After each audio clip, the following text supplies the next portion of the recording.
Good evening, dear guests, Gaveliers, parents, and respected Toastmasters. Welcome to the online joint meeting of Eloquent Elites Toastmasters Club and Gavel Clubs. I am Gavelier Agnindrani Ghosh. I am pleased and proud to be a sergeant at arms for today's educational session. I am very happy to present the mission of Toastmasters. We provide a supportive and a positive learning experience in which members are empowered to develop to, in which members are empowered to develop communication and leadership skills, resulting in greater self-confidence and personal growth. In the online meeting environment, there are a few housekeeping policies that we request everyone to follow. Please rename yourselves as follows to help the Zoom Master spotlight you appropriately. All role players have already been informed about how they need to rename themselves. All Toastmasters not playing any role to your please prefix TM to your name. All Cavaliers not playing any role, please prefix GAV to your name.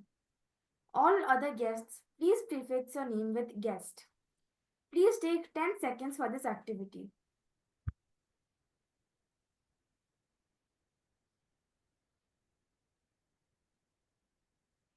Please put on silent mode your phones and all other noise-making devices and remove any other distraction around you.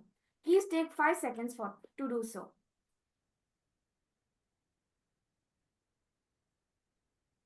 Please keep your audio on mute throughout the meeting and unmute your microphone only when you are invited to speak. Please keep your video cameras on. Speakers do feel nice to see people's faces, and the visual aspect of synchronous communication has obvious benefits. Please avoid unnecessary movements or sipping on drinks or eating when your video is on.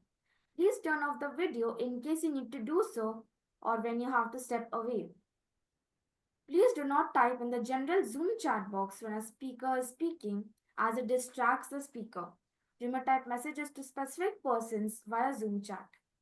Please use the chat on Zoom to provide feedback directly to the speaker after the speech is over.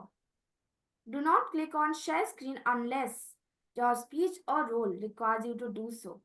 Please share screen after informing that you're sharing with the permission of the chair. You can choose and display from reactions a high five, namaste, or applause when a speaker joins or leaves. If you're a speaker, please ensure you pin the timer or confirm that the timer screen is visible for you. Please note that this meeting is being recorded. Please stay back to network after the meeting. It is my proud privilege to introduce the presiding officer of the day, Toastmaster Girija Deshpande. She is a blogger, translator, content creator, soft skills trainer, and a professional coach. Over to you, panel moderator.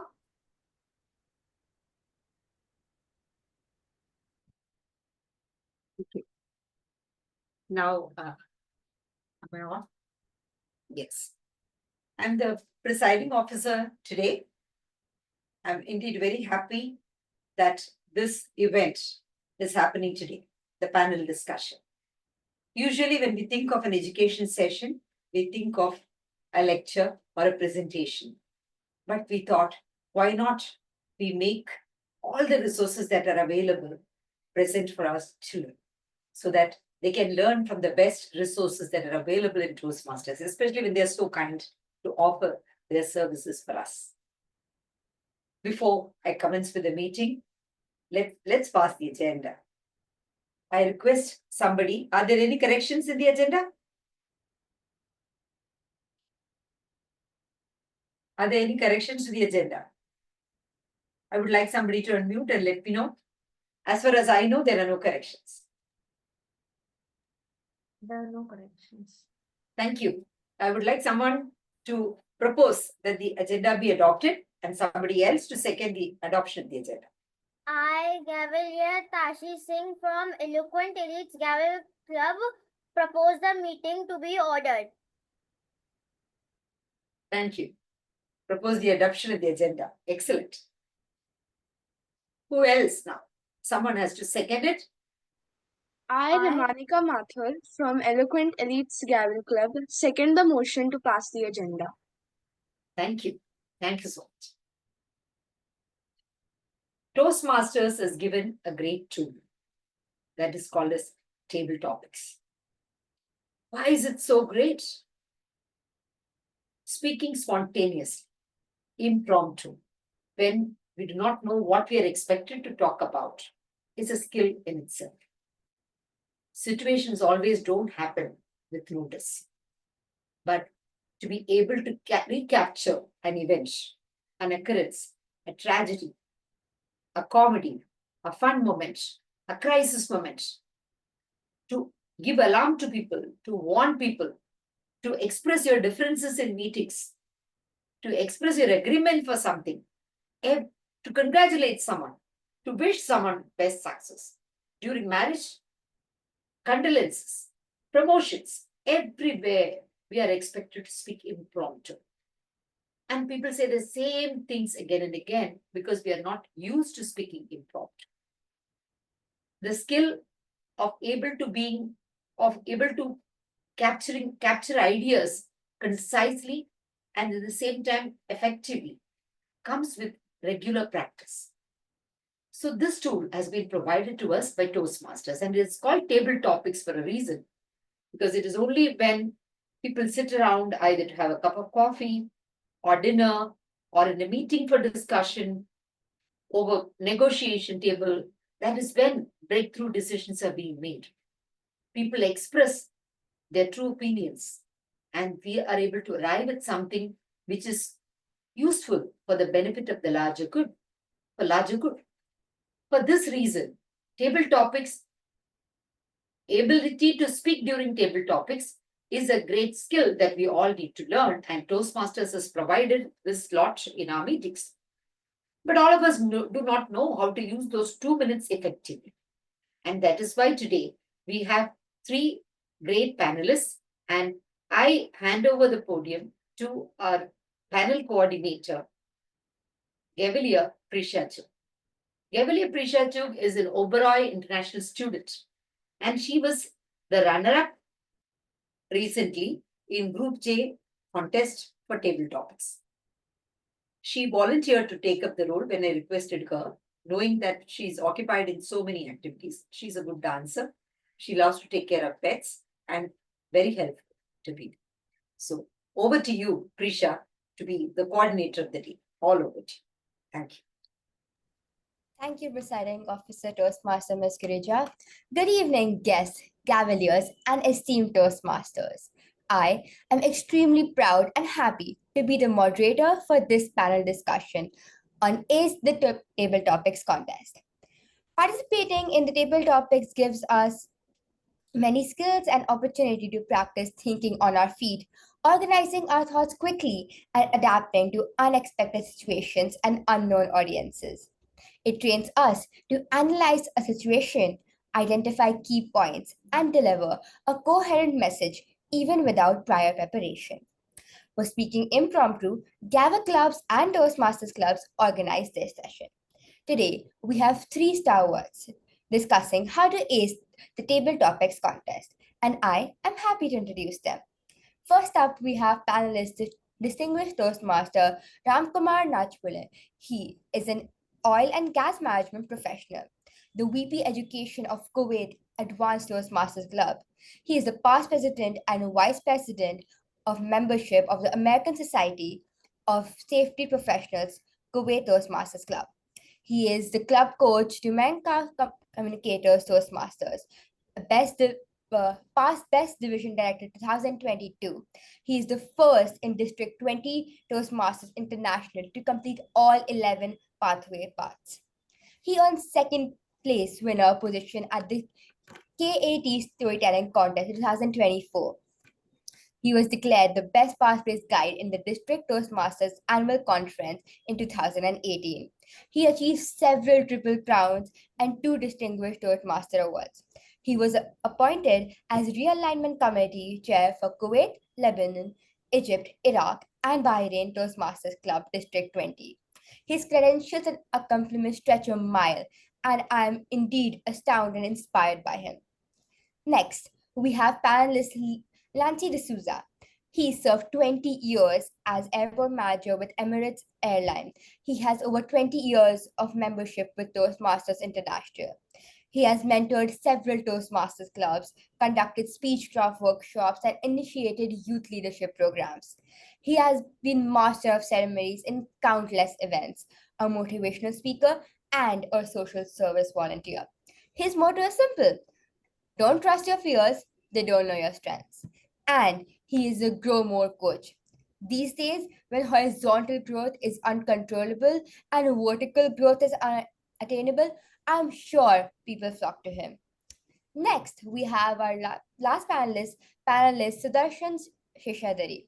He is a senior banker by profession and a Toastmaster for 14 years. He has held a variety of roles. His experience have made him conclude that Toastmaster platforms gives one an opportunity to transform from a speaker to a communicator, writer to a storyteller, and from an orator to a performer. We all know transformation happens from a chrysalis to a butterfly only when we subject ourselves to pressure and emerge in flying colors. I'm sure all of us are waiting to listen from him on how to do it. With these distinguished panelists with my side, my job becomes very simple. I'm going to ask 5 very basic questions and all panelists are requested to respond to all of them. Our timer, Harnish Ghosh, is a sixth grader from New Horizons Scholar School, Deshpande. He will explain the timing guidelines. Good evening, Toastmasters, Gaveliers, and distinguished guests. Hi, I'm Harnish Ghosh, and I am proud to be the timer today. Toastmasters has given us this excellent tool to train us in keeping any meeting and speech within timelines. During speech discussion, the ace with the top on Ace the Topics Triple Topic session, there will be 5 rounds. The panel moderator will put fourth one common questions for each round. All 3 speakers will respond to each question. We request each panelist to limit the response to 2 minutes. At 1 minute, I will display the virtual background as green. At the background will remain green for another 30 seconds. Can you demonstrate it? Can you show Ma'am, I do not have the ballots. Oh, I had asked for it. I had asked you. Okay, fine. No, ma'am. Didn't get it. I had sent you the request. Okay, I didn't get the meaning of what you had written. Okay, I'll send it to you.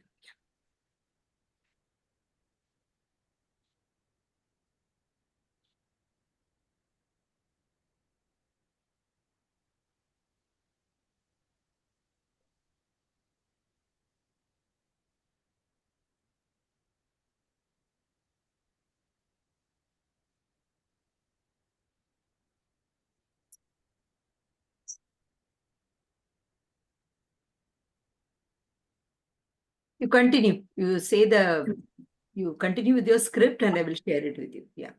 Okay, ma'am. At 1 minute 30 seconds, I will change the screen to yellow. This will remain yellow and touch red 2 minutes. At 2 minutes, the screen will turn red. This is just to facilitate the experts to gauge the flow of the meeting, and there will be no timer report at the end. Thank you. Over to you, panel moderator. Thank you, Harnish.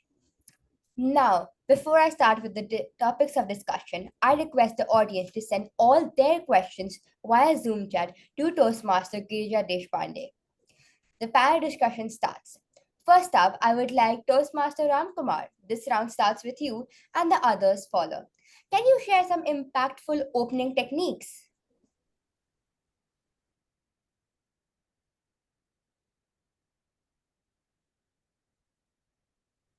Impactful techniques, you said. Wow. Please give a round of applause for the panel moderator. So brilliant she is, isn't it? First of all,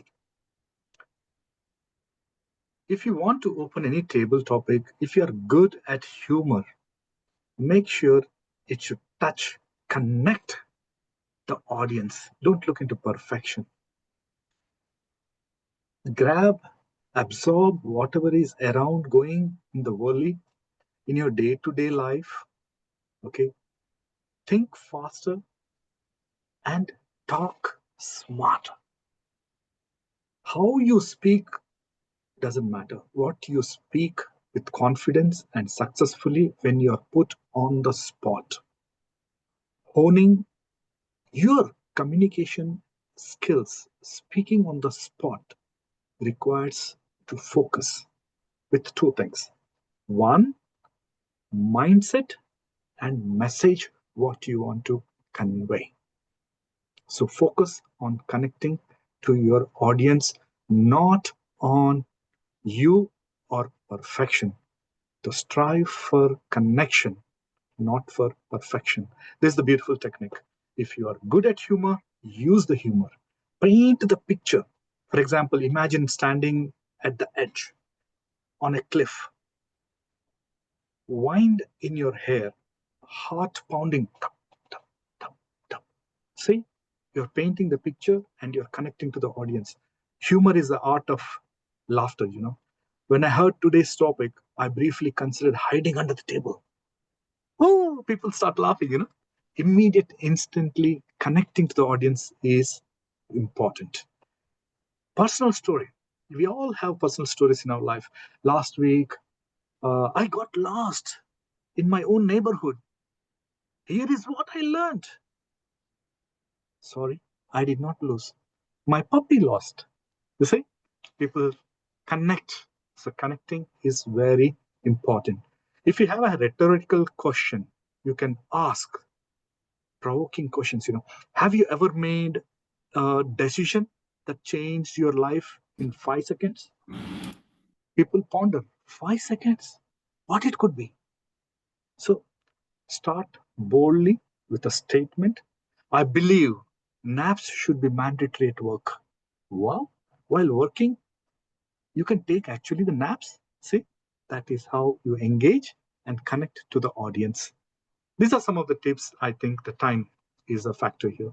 Thank you, panel moderator, for that wonderful question.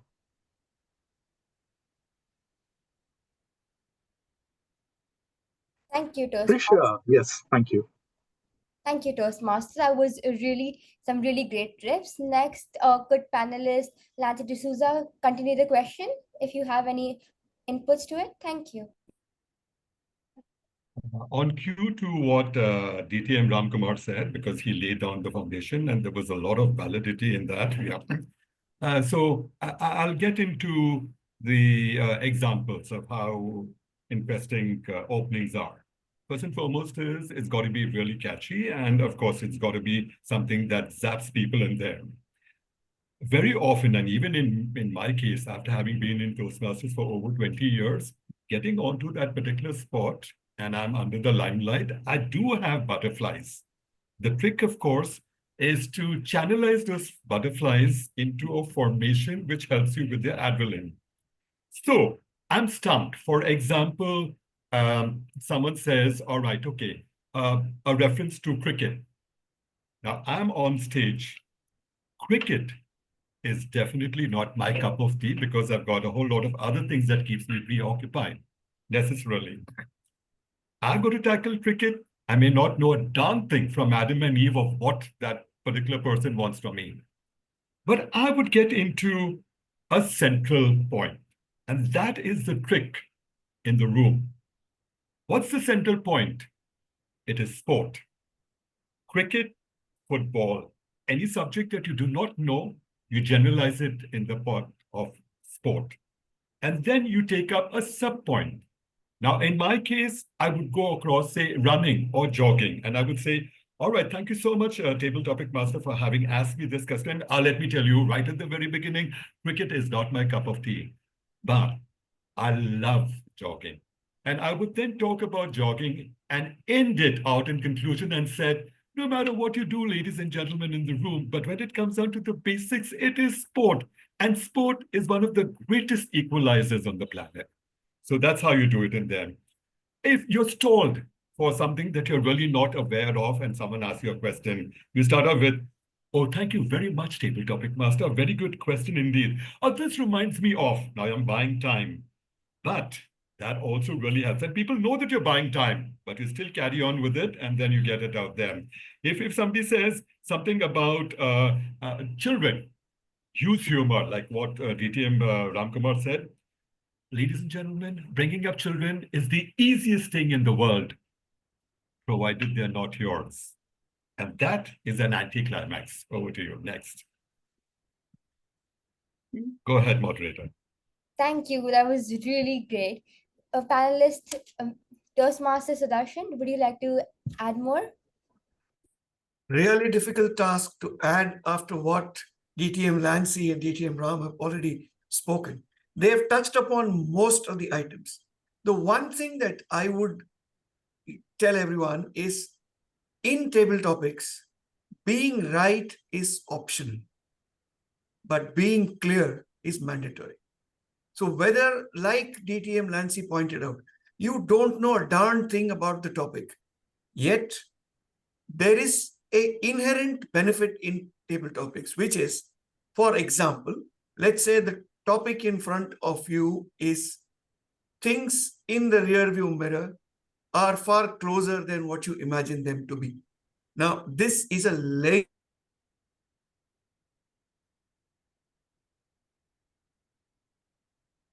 However, this topic has multiple keywords: things, mirror, imagine, you. There are 4 items. You can fixate on any one of them and build on. So what are the techniques that you do to deploy to ensure that you are able to be coherent? First and foremost, listen to the topic very carefully. Especially in a contest, the topic is repeated twice. Listen to it carefully. Pick up the first word in the topic that you relate to. Again, if I go back to DTM Lancy's example, where he talked about cricket, he latched on to the keyword cricket and then forged his path forward from there to say how it correlates to sport, which is his passion. So it is imperative to identify the keyword that you connect with in a topic. And then before you start, again, going back to what DTM Lancy said, your adrenaline is pumping. Your butterflies are in a variety of formations. How do you bring them to be coherent? The easiest trick in the book that I have adopted at all times is to smile. Because when you smile at the audience, you convey your comfort. And believe you me, if you're comfortable on stage, the audience is more comfortable listening to you. If you're jittery on stage, the audience is equally jittery with you. So it is important that you start with a smile. I think the red light is up. There are multiple more techniques we can get into as the panel progresses. Back to you, moderator. Thank you to all 3 Toastmasters. That was a bold and insightful start to our discussion. Thank you for all those golden tips. Now, moving on, DTM Lancy, this round starts with you and the others can follow. Can you share 3 do's for a table topic speaker? DTM, you're on mute. All right. Am I audible? Okay, good. All right. Thanks very much, moderator. For the purpose of this exercise, and for me, I'm going to use one, is that the table topic master throughout the session has asked me what's my favorite sport. All right. And I will say it's running. So based on that, this is the 3 do's. Go with the first idea that comes to your head, even if it's a small idea. Running, even if it's a small, oh, I love running. And you could get stumped after that. And because then you say, that was the first thing that you pitched in there, but you don't know what else to get done. See, even if you start off with a little idea, and as you start talking, it gets to a bigger idea. And once you get that in there, you get a logical flow of sequence. What do I mean? Take it as my main point. It's exercise, people. And then I get to a sub point. It builds up stamina. Legs it's a body weight exercise, the rest of it. Now, number 2, Remember the rule of 3. As I said, my favorite subject is running. And there are 3 reasons. So I would tell you people the rule of 3. Ladies and gentlemen, my favorite sport is running. There are 3 reasons. I'll tell you why. You've got people onto your side wanting to listen to those 3 reasons. And then you say, reason number 1, reason number 2, reason number 3, and then you start graduating. Reason number 1, it helps me build strong bones. Reason number 2, it strengthens my muscles. Reason number 3, it improves my cardiovascular fitness. And then you get into subpoints. Now, the third do. Remember the 6 honest serving men. Even this is underlined in Toastmasters International, and it's called the 5 W's and the 1 H. What is the 5 W's? What, why, when, where, who, and the 1 H is how. I'm going to repeat that again. The Toastmasters, and it's called the 6 honest serving men. It's the maxims. 5 W's. People, note this down, youngsters. It's what, why, when, where, who, and the 1 H, which is how. How would it answer? My favorite topic, my favorite hobby is running. What is the purpose of running?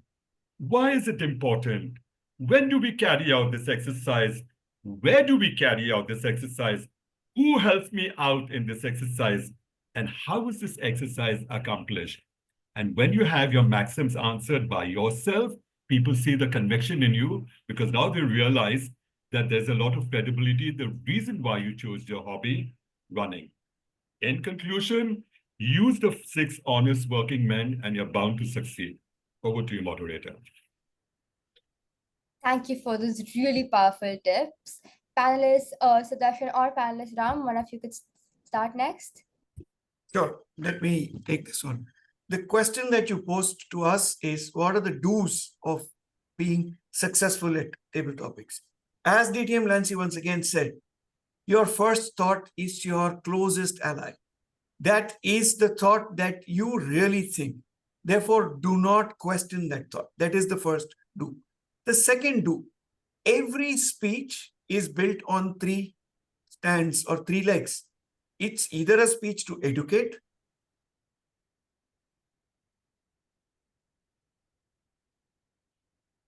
path that you are taking to do, and therefore build your stories accordingly. Since DTM Lancy is so kindly given us an example, I will build on it. The example that he gave was, what is your favorite sport? And he said it was running.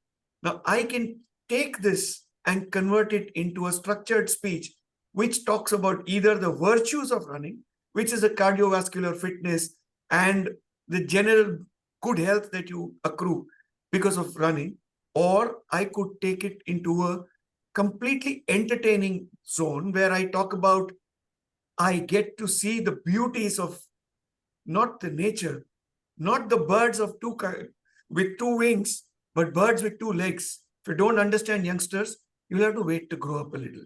Or I could go and motivate, saying,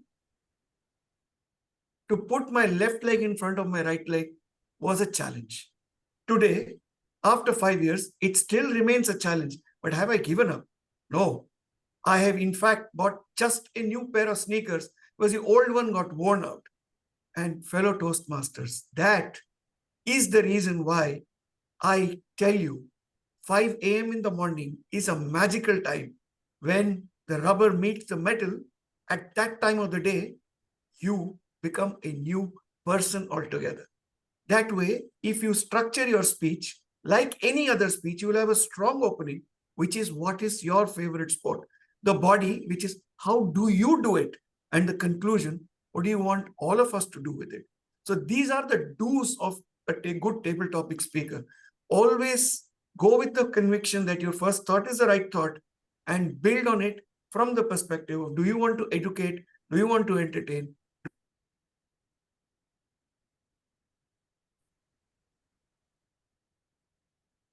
Thank you for this clear message, Toastmaster. Moving on, could we have some add-ons from... Yes. Yes, Thank you, panelist. Wow. I'm so glued to your questions here. If I have to say, First of all, do speak confidently. Show your confidence and do stick to the topic given to you. Address it promptly, clearly, with charisma, not with fear. Even if you don't know, you know, make sure you type back what is being said. Pick up, you cannot remember all the 2 lines, 1 line. Pick up those words you heard and build upon that. Yes, when you speak confidently, what it happens is it makes your answer more convincing to the audience. When I would like to commend the DTM Sudarshan structure. Definitely, this is a very prevalent and very required, very much required actually.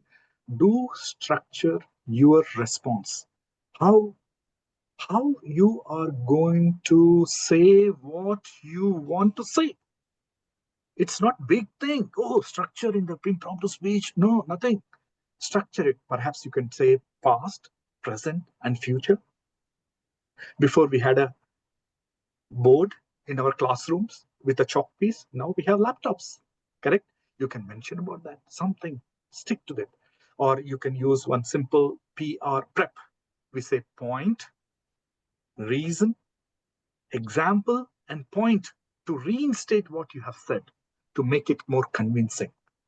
So these 3 things will add value to you and the audience, because at the end, what you need to do to ensure speaking with energy and belief that what you're saying is what you believe.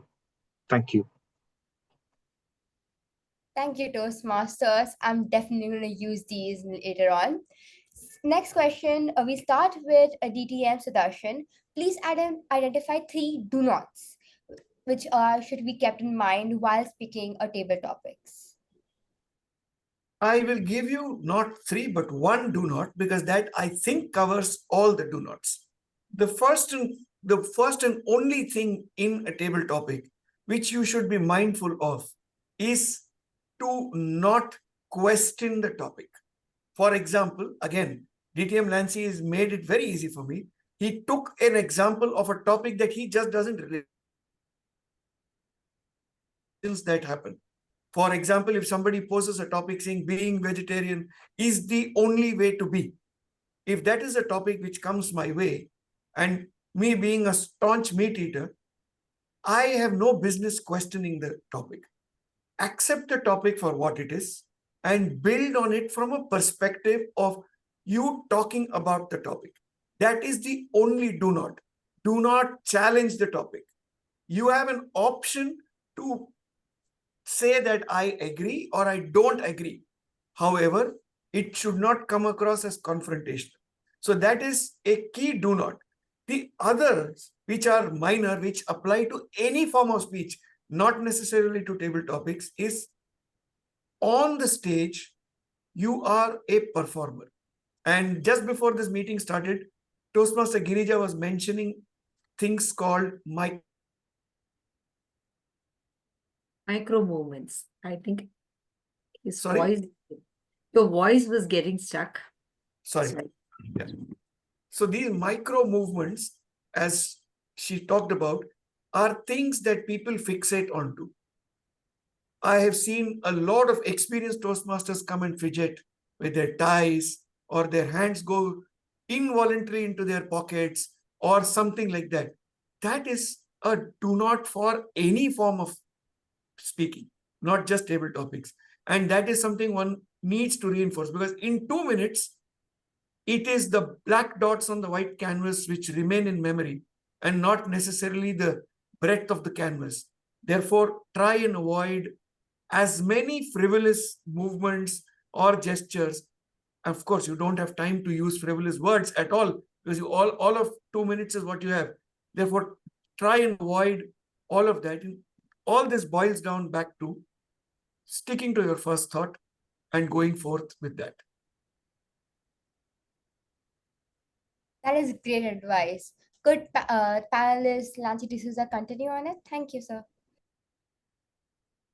The first don't is, and a lot of people do it, even sometimes I'm guilty of it, and it can happen to the best of us, no matter how experienced we are in this territory. The first one is don't panic. In other words, buy time. And if you visualize, and I'm sure you, a lot of Gaveliers would have seen that you've been asked a question and you freeze at that point of time.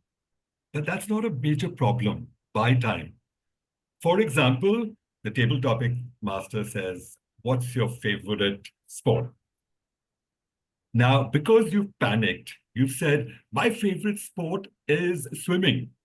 And then you realize and you bit your tongue and says, actually, it's not swimming. Running is my favorite sport. And you've already said swimming is your sport and you've goofed up. You know that in there. But that doesn't matter because then you can still keep on talking about it and getting back to your favorite sport, which is running. So in other words, don't panic. Even if you've goofed up, you can always get back on track, which means don't stand to be a tree on that one. Number two, please know when to stop, because often we figure it out that we think we know the subject, knowing deep down inside, we really don't know much of it, and we are fumbling for words. And everybody in the audience knows you're fishing for words, and they know that you really don't know the subject. It's fine. I really don't need to know the subject, and I don't know everything under the sun, moon, and stars. But I can contribute with it.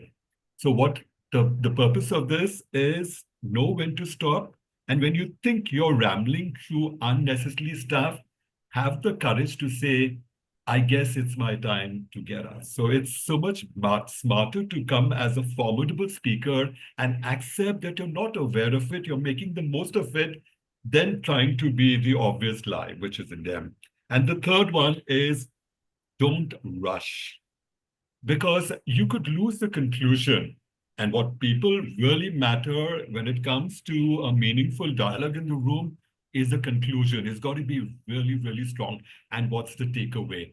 And often when we rush, we forget that we need to conclude and make people happy and say, I've got a message for you when you leave the room. So don't panic, know when to stop. And the third one is don't rush. Over to you, moderator. Thank you.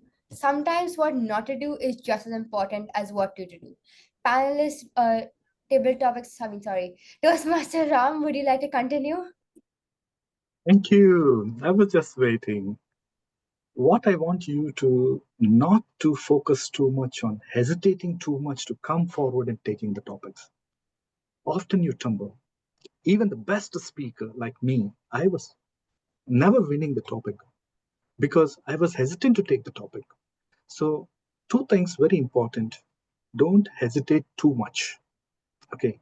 Avoid stating with, I am not sure what to say.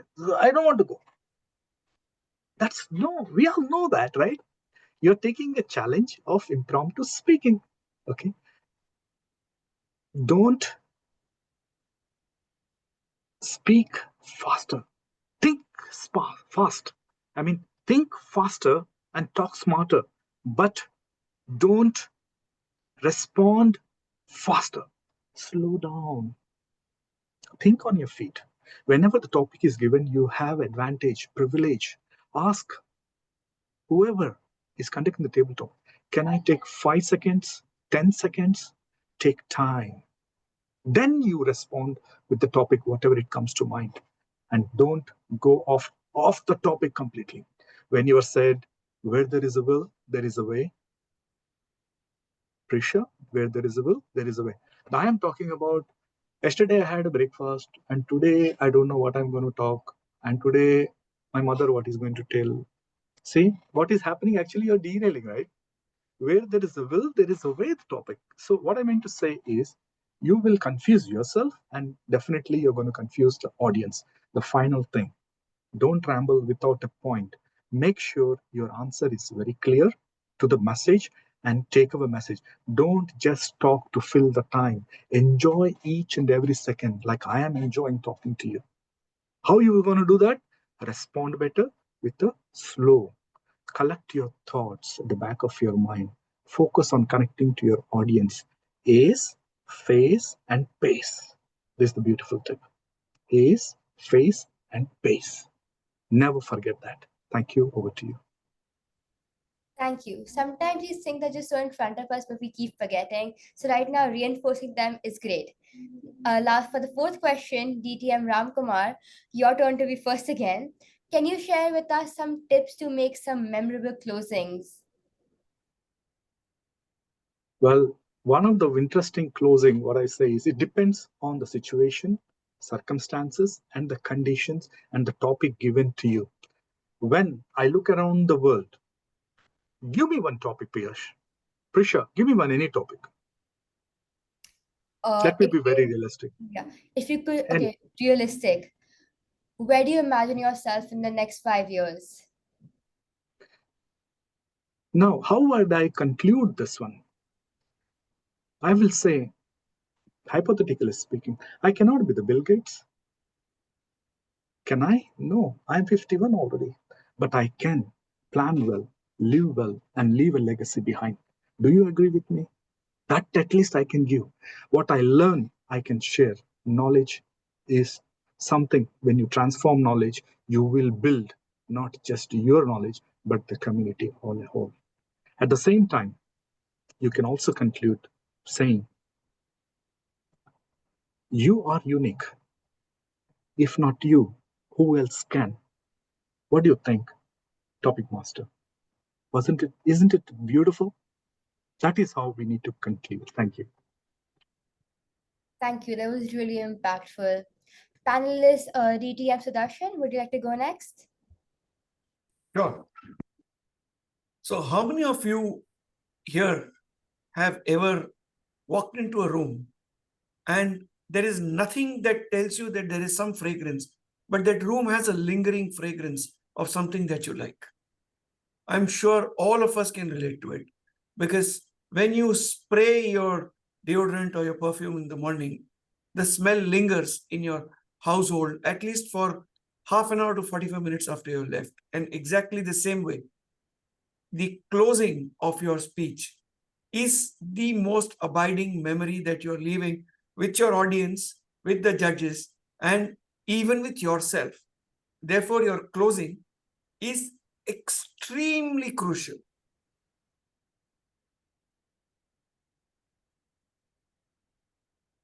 Closing in the form of a question or state it in the form of a very strong conviction.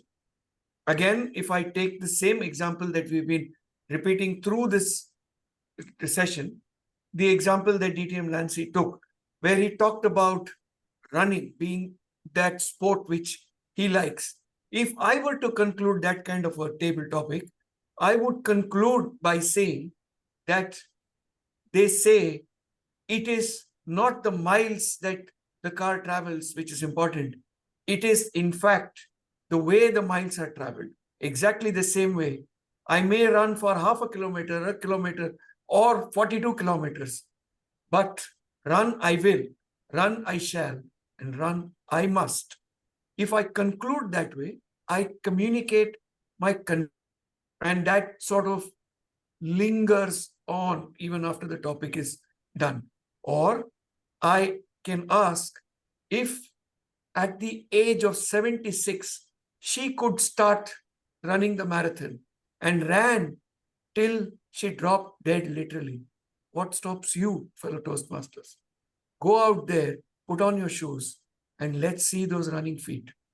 That way, then you're thrown the ball back in their court. These techniques are powerful, simple, yet achievable by almost all of us. So that's the way I would recommend to close any table topic session. Back to you. Thank you. Toastmaster Lancy, could you please enhance these closing, which have already been actually great? On cue and thank you so much, DTM Sudarshan, for having used that particular example, because running is the theme that would help people understand in the room as a continuous process as how table topics are being tackled. So I've got three memorable conclusions, right? Okay, closing. The first one is stand out from the rest by taking an unconventional view. And quite often, you can have that ace up your sleeve. Now, if I'm here on the subject called running, for example, I would end it out and say, challenges, ladies and gentlemen, are not made to paralyze you. They are meant to help you discover who you are. And that's precisely what running does in life. Number 2, end it with one message. I owe it to people. The reason why I'm speaking on that platform, and people, I need to respect them for listening to what I have to say. And one way of saying that is to end it out on a rather strong note. People, don't wait for an opportunity, create it. If you haven't started running, for heaven's sake, put on your shoes, buy the best that you can, walk in there, and you'd be amazed at what happens to you 5 years down the line. Yes, you could be one huge marathon runner. Right. 3, reiterate the main point. What do I mean? Is to repeat the main point. And quite often it helps people reflect on the message that you're trying to tell people in the room. For example, ultimately, the key to running, keep running, lies in our potential to face the world head on. Example 2, a thought-provoking takeaway. So the next time, ladies and gentlemen, you're faced with a challenge, remember that the greatest victories often come from running in the right direction. And your last one is a punchy ending. Let's continue to strive for excellence. Learn the art of running. 5 years from now, as you said earlier, moderator, if you had asked me, I would say 5 years from now, I envision myself being one of those marathon runners. Oh yes, I shall give everybody a run for their life. Over to you, moderator. Thank you. Would you like to add something, Toastmaster Ram? Yes. Yes, thank you. Thank you. A memorable closing is always, it's not challenging actually. Instantaneously, impromptuly, what it comes from the bottom of our heart. Pick it and say confidently, success isn't always about applause or rewards, awards. Sometimes it's just being proud of who you are when no one's watching. Do you agree, audience? How about you? And that, to me, is the quietest and the truest kind of victory. Topic master. Isn't it great? So that kind of a conclusion, it should come to you, because conclusion can be variously, you can do it based on the topic. But focus. Prep, use the word prep. Point at the end point, reinstate the point, structure it, ace, face, and pace. And respond better, slowly, but collect your thoughts how to conclude honestly with integrity. Because if you don't believe, how can I believe as an audience? Thank you. Over to you. Thank you. All three of you have given such powerful advice. You have made the art of closing speeches not just memorable, but truly impactful. For the fifth question, DTM Lancy, you can lead this round. What are the few winning strategies one can apply in order to be a successful speaker? I've got 3 points lined up. The first one is, it's called a can-do attitude. Very often, when posed with a particular question by the table topic master, we freeze. It's called a frozen mind. And often we fail to realize that we have an accessible treasure chest. What's in treasure chest? It's in our mind. And as you start getting into your inner recesses, you realize that you've got a lot of ton-up stuff. So that few seconds where you're frozen, it's important to believe a can-do attitude. I'm going to try it no matter what happens, even if I do not know the subject. Number 2, focus on clear communication. What does it mean? It's called connecting with an audience. I owe the audience, I need to respect them, and I owe them a meaningful dialogue, which means I need to talk to people. It's a winning strategy, and people love it when you talk to them. What do I mean by that? Ask questions. If the subject is about running, and say, I love running. Do you love running? Have you ever tried running? Did you? So ask questions, and people say, wow, we're also included into this particular conversation. And of course, you need to wait for your response. One way of waiting for the response is to help you get with the next idea that you have in there. And as I said right in the beginning, you started with a small idea, which is asking a question. On the response that you get, be smart enough, and it takes practice to get and latch onto it to get onto your next big idea. That's called a logical flow sequence. And often tricky people use that particular technique. Next, it's called the engaging delivery. It's storytelling. I've always worked on storytelling. It helps because people relate to you. Your credibility comes in as a testimony when you talk about what you've gone through in life.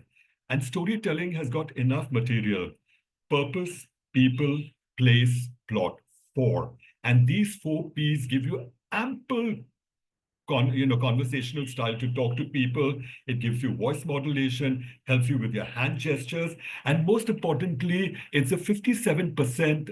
It's called the non-verbal communication. And let me tell you, the non-verbal communication today plays a huge part in table topics. There's been a paradigm shift, and it helps you on the emotional one.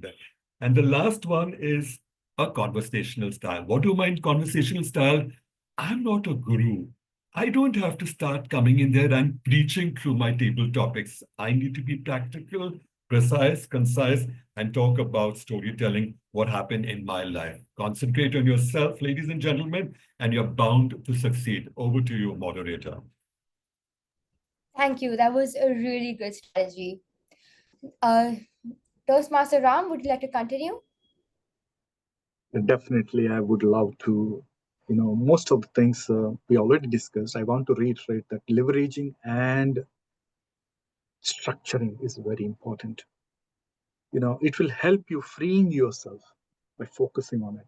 Structuring doesn't mean that you need to opening, body, and conclusion impromptu. It is very difficult. But what you're going to say, using the word prep, point, reason, example, and point to reinstate what you have started with, and how you are going to say and what you want to say. Past, present, and future. Remember these things if you want to really structure it in a simple manner. Touching story, personal story, and day-to-day life story, what is going around the world, that can also be impactful. Okay, you can connect to the audience. It's not about you speaking, beating the bushes. No, you are connecting to the audience, a large crowd. And strong conclusion. We talked about it. A thoughtful one, insightful one, and don't just trail off, bluff. No, it should be clear, takeaway, or call for action. Express from the bottom of your heart. Engage the audience. Use the vocal variety like you always do. Never forget that. Will you? Yeah, I see. You're taking the notes. See the vocal variety, how impactful it is. Hand gestures, okay, eye contact, and bring your answer to life. That's what the anticipation is from the audience, what they're going to take it. Okay. Practice makes man perfect. Practice thinking on your feet. Regularly practice it. That improves your ability to stay calm, serene, and articulate under pressure. Any topic you give me, I challenge you. I don't know what I will say, but I will make sure that you are comfortable with it and you have a take-home message. That's the challenge we all face, and you need to stand up and stand out from the crowd. Thank you. Prisha, over to you. Thank you. DTM Sudarshan, please add on. Sure. Again, extremely difficult to add on to what's been already said.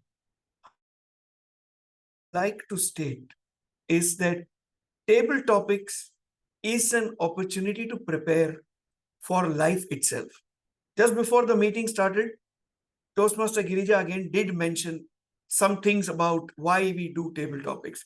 Remember that all through your life, there will be moments where you will be called upon when you are completely unprepared to speak about something. The very fact that I'm sitting here today and in my introduction you read that I'm a senior banker happened primarily because I engaged in conversation with someone in an elevator, literally in an elevator, long years back in Express Towers in Mumbai. And that is the reason why I landed up in banking, because I happened to look at the pen in the gentleman's shirt pocket and comment on it. It was as I didn't know it was a Mont Blanc at that point in time. And that led to a conversation which led to the fact that a banker can afford it. And that propelled me to further find out how to become a banker. So it is as important as that. And that is why when you come up on stage to speak about any topic under the sun, remember you have the canvas in front of you. Paint it the way you will, and paint it with 3 C's: clarity, conviction, and confidence. If you are clear in what you are saying, even if you speak completely tangentially to the topic, it doesn't matter. What matters is how clear are your thoughts, how confident are you to present those thoughts, and what is the conviction. Conviction comes from your own life and its happenings.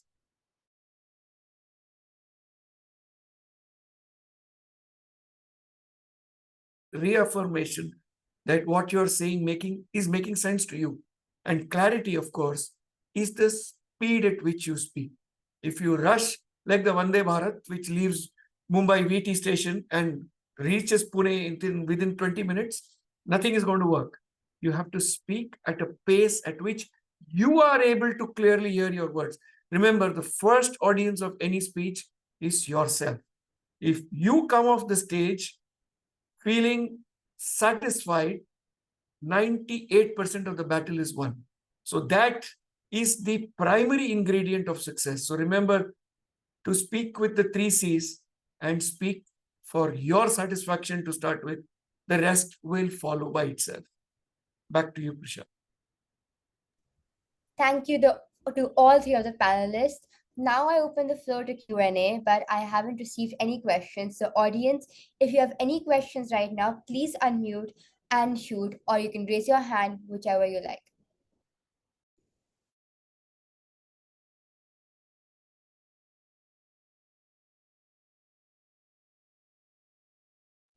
If there are no questions, that's even better, because it looks like the session was so comprehensive that there are no loose ends. Oh, Gavelier Tashi, would you like to ask a question to our panelists? Yeah, I would just like to ask panelist number 3. Can you just tell me more about the 3 C's? Sure. Gavelier Tashi, the 3 C's I spoke about was confidence, clarity, and conviction. Confidence is what you project, what you show to everyone. As DTM Lancy said, even if your knees are shaking, it is for you to tell that you have been called upon to speak. No one else knows the answer that you're going to give. Therefore, it is not going to be a right answer or a wrong answer. It is the answer that Tashi gives. That is confidence. Clarity is the way you speak. Are you enunciating your words clearly? Are you pausing when you want to pause? That is the way you bring in clarity. And of course, conviction will come when you talk about yourself and say that it happened to me. I saw it. I felt it. I think so. That is from yourself. You're communicating, saying that I relate to this topic this way. If you are asked the same question, where do you see yourself in 5 years from now? Maybe you're in school right now, maybe you're in 6th, 7th, 8th, 9th, 10th, and you want to be a doctor. So you could talk about the fact that I am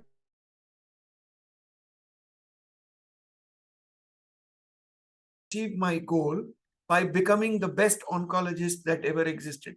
How am I going to achieve it? I'm going to study hard, I'm going to work hard, and I am going to equip myself to be the best oncologist that ever lived. That could be all about you. You're talking about yourself and saying, this is where I see myself in 5 years. So that is the way I would describe the 3 C's: confidence, clarity, and conviction. Hopefully you got the answer. Thank you so much. Thank you for that question. Guest Anmay, you had a question. Please unmute and speak. Yes, so I want to ask question to panelist number one.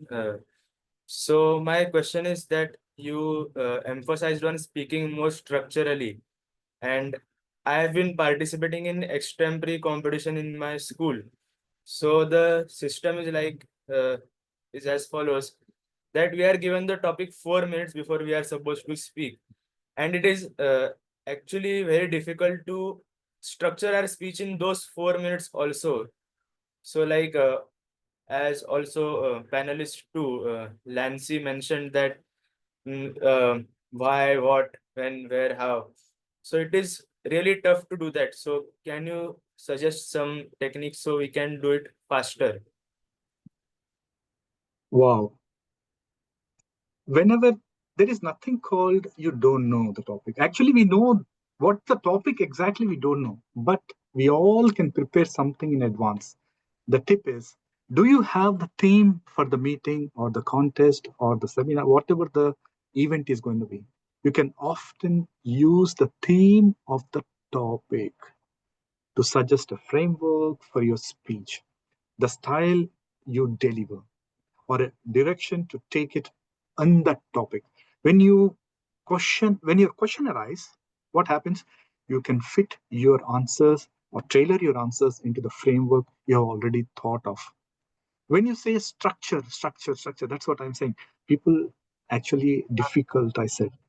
Structure doesn't mean that you need to structure body, opening, body, and conclusion. Don't. Point, reason, exercise, then reinstating that point to convince the audience what you have stated.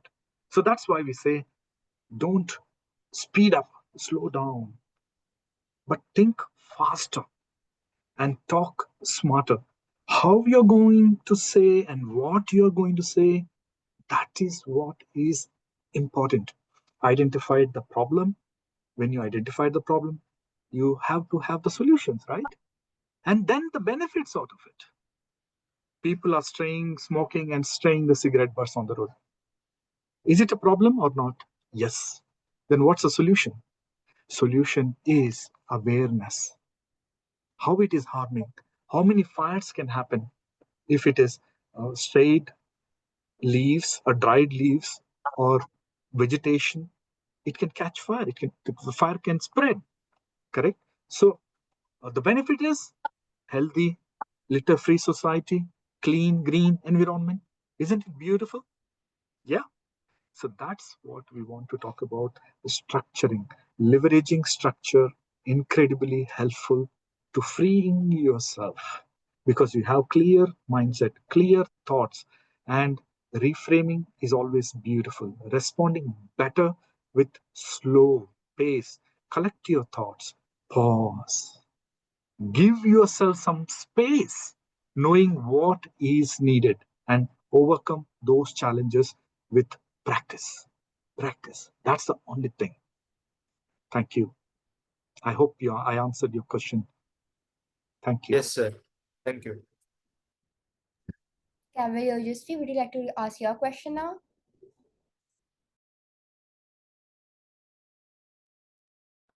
Thank you, all of you, to giving us guidance. However, I would like to ask one question, and any panelist can answer it. That does reading books, magazines, and newspapers help us to improve our impromptu speeches? Let me take this. Okay, go ahead, Lancy. Please go ahead. You're on mute. Is that Gavelier or Jasvi? Did you ask this question? Yes, sir. Okay. Do you like reading? Yes, sir. Well, you're on the right track. I recollect just about 2 weeks ago, we were at a particular contest and someone did come up and say, how come you were able to answer this particular question or that? And the one answer that I gave is reading helps tremendously because none of us, and I'm sure even you, uh, would understand that you would not know everything under the sun, the moon, and the stars. It's not a perfect world. And please remember, we are not perfect. And when we do that, Ojasvi, that's the one thing that we learn is that the only way you can graduate onto picking up things and getting knowledge is to reading. I do read a lot, newspapers, magazines. And one of the things that I do, in addition to reading, because that's not the end of it, Ojasvi, is to have a little notebook and write down quotes, write down things that surprise you, entertain you, and make you feel, change your mindset. And start practicing that. If you've got a particular quote that you picked up, say it 10 times and keep it in the recess of your mind. I do that. I have a whole lot of quotes in my life, and that's because I practice it. And every opportunity that I get, I start repeating it. So repetition is one way of also getting it out there. And number two is whatever you have with your parents at this point of time, and if you've got siblings at home, and whatever little funny incidents that happen out there is also you're reading your life book at home. Those are memories. A lot of us fail to realize that table topics is based on our life at home, at work, and at school and different places. These little things, little nuggets of information that you get, keep it in your mind. That's your reading book. That's your life. And that's will help you tackle table topics whenever you land up in there using your own personal stories. And I hope that answers your question, Ojasvi.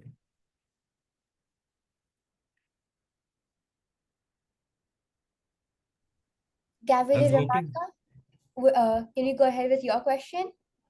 Yeah, my question is for all three panelists. Any one of you can answer. Which type of speech is much more appreciated? A speech that is weakly structured but humorous, or a speech that is has a great structure but does not have much humor or witty remarks in it. So I just wanted to know. So, Ramanika, let me pose a question back to you now. What do you remember most when you see a reel on Instagram, if you're allowed to use Instagram? Do you see a reel where somebody fell and went splat and remember that? Or if somebody is shouting at the top of his lungs saying, you should do this. The moment it gets very preachy, the moment it gets very much like a speech from the pulpit, it is a little difficult for people to accept it. Second thing, which is a more rational argument, is a lot of people will start looking at the counter argument to whatever that you are saying.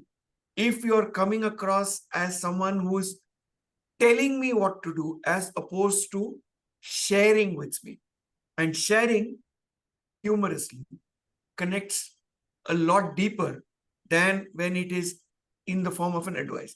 In my opinion, if you can infuse humor, as both the panelists said right in the first instance when the first question was placed, it is highly desirable. If you can, you must always infuse humor into your table topics, or for that matter, any other speech. But in table topic, humor is a weapon that, if used well, will ensure that audiences will remember what you're trying to communicate. Hopefully that answers the question. Thank you. That totally cleared my doubt, and I will be using these tips on my speech now on. Thank you, everyone. In the interest of time, let's close the session, but we could go on forever. It was truly delightful experience listening to all of you, distinguished Toastmaster Ramkumar, distinguished Toastmaster Lancy, and distinguished Toastmaster Sudarshan. You all have opened our eyes to numerous possibilities, and we would all love using this in our following table topics. You have shared with us some impactful openings, how confidence is an amazing tool, memorable closings, guided us with do's and don'ts, and smart strategies for our valuable experience. Thank you. Over to you, Presiding Officer, Toastmaster Girija Deshpande. Thank you, Gavelier Prisha, for a well-conducted, elegantly conducted session. The session indeed was a veritable delight. There were light bulb moments of sudden breakthroughs. Then eureka moments of discovery. I could have done this. Aha moments of delight when you heard certain chuckles of laughter. Oh, moments of realization of mistakes. Such a topic, I could have also handled it like this. All were there. So immensely grateful to the esteemed panelists today. Distinguished Toastmaster Ramkumar Nachupally, Distinguished Toastmaster Lancy DSouza, and Distinguished Toastmaster Sudarshan Seshadri. Thank you so much. We're grateful for your presence here, and we value the time that you have given each one of us. As you can see, these are all growing buds with a lot of expectations and dreams and immense possibility of skills. And at the right time, you have come to ignite their fire. Thank you so much. We will, as an acknowledgement of the time that you have given us and the valuable inputs that you've given us, I would just like to share a few certificates that we have prepared. Yes. I hope you're all able to see that. Thank you so much on behalf of Eloquent Elites Toastmasters Club and Eloquent Elites Gavel Club for conducting the panel discussion. Ramkumar Nachupally, Distinguished Toastmaster. Again, Thank you. Thank you so much. And can we move on? Yes. To Distinguished Toastmaster Lancy DSouza for your presence and valuable contribution. Distinguished Toastmaster Sudarshan Seshadri for very delightful and immensely valuable tips. And to Prisha for conducting it so elegantly, beautiful, very nice. And to Harnish for managing the timing wonderfully well. Thank you so much for keeping us on track, Harnish. And without you, what can you say? All Gaveliers and Toastmasters, you added so much of value with your questions. Amazing session it was. And now we have to move on to the next session. The next session is the evaluation speech. Now, evaluation is something that we need to learn to give and take. Give gracefully and take gratefully. Because it's important for us to understand our own strengths and our areas of improvements. And it is our well-wishers who will be able to provide it to us very precisely, concisely, at the right moment. And to handle this particular session, we've got our panel moderator, Distinguished Toastmaster Renosh Thomas, will be conducting it. In a crowd of 1,000 people whom you meet online, is this possible to forge trust and friendship? Yes, it happens. During Atmanirbhar Bharat, there was this competition was there. At the time, between Bahrain and India, it was an international level competition. More than 600 people were there and more than so many role players.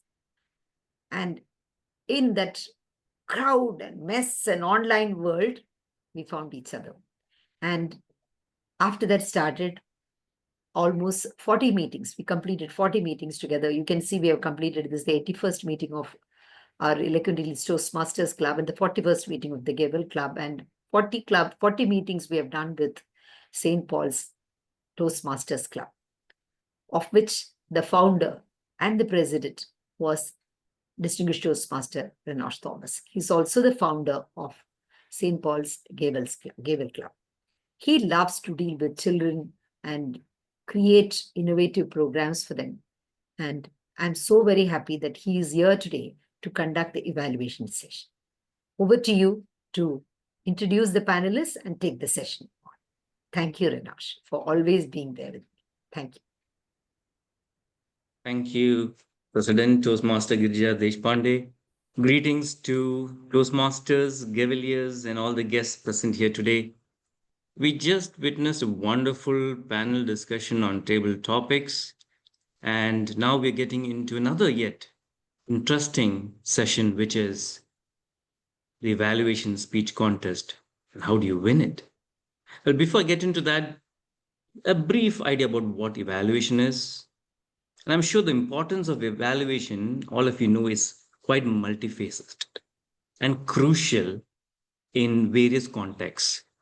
It could be in your personal growth. For you, Gaveliers, it would be in your education. For us who are in professional careers, it would be in our business.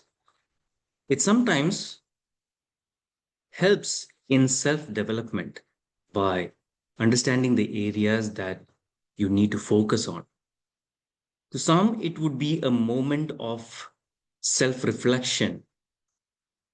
For some of us in the professional careers, it would be certain strategic decision-making initiatives or steps for which evaluation is important. For Gaveliers, what it would be? Some of you would be looking at measuring the effectiveness of probably how your teacher teaches in the class.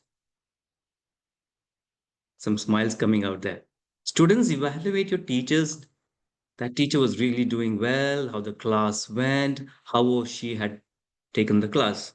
Well, tomorrow, I don't want any of the Gaveliers go tomorrow and do an evaluation on your teacher and say, distinguished Toastmaster Renosh said so. Okay? It's a continuous tracking of your progress, like a person who goes to a gym. It's not an overnight change, but you keep on looking at yourself to see how you evaluate and you grow, and then you develop your physique.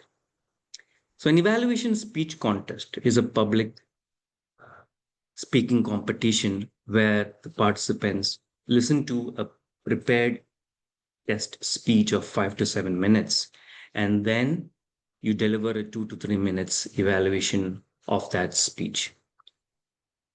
To help the Gaveliers pace the evaluation contest, I am joined by 3 eminent panelists today.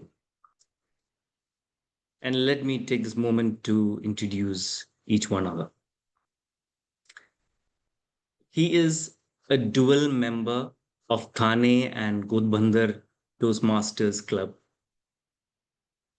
associated with Toastmasters for more than 25 years and believes in the maximum participation and giving the best is his commitment to progress and development. Put your hands together and help me welcome our first panelist, distinguished Toastmaster Ramanathan. Good evening, everybody. Audio check, video check, okay? All fantastic. Thank you, sir.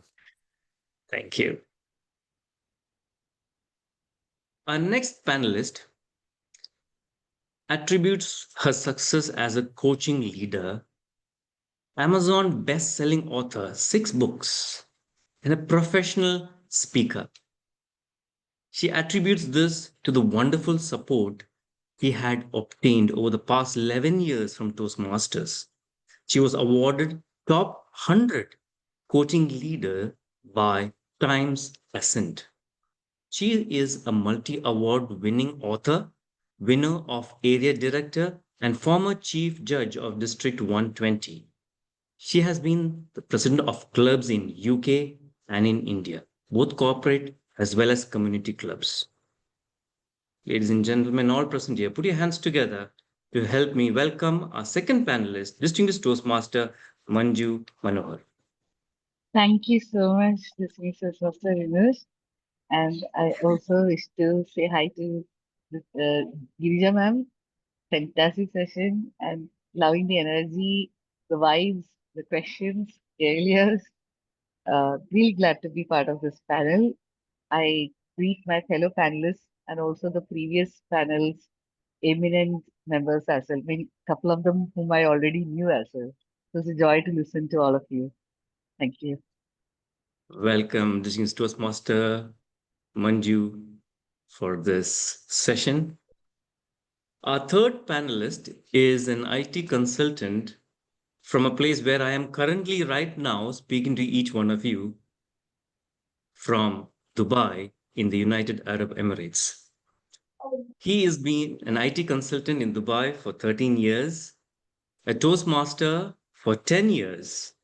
He has been 3 times distinguished Toastmaster.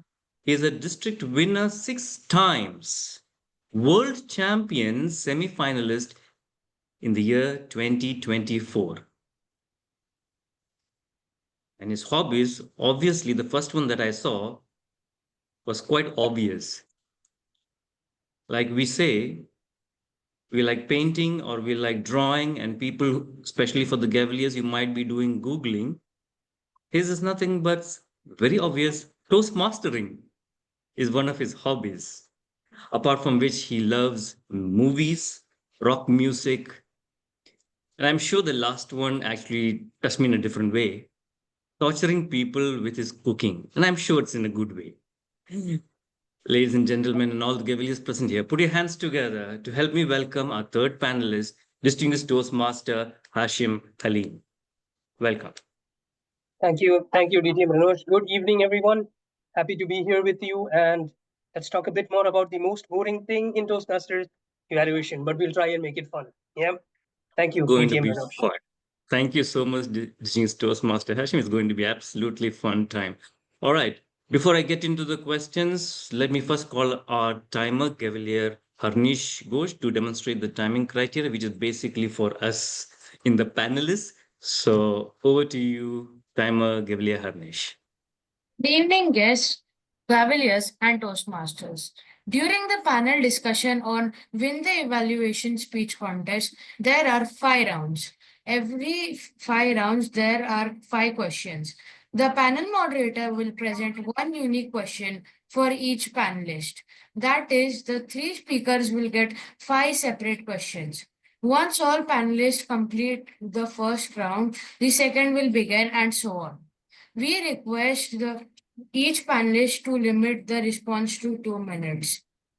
At 1 minute, I will display green on the virtual background. At 1 minute 30 seconds, I will display a yellow.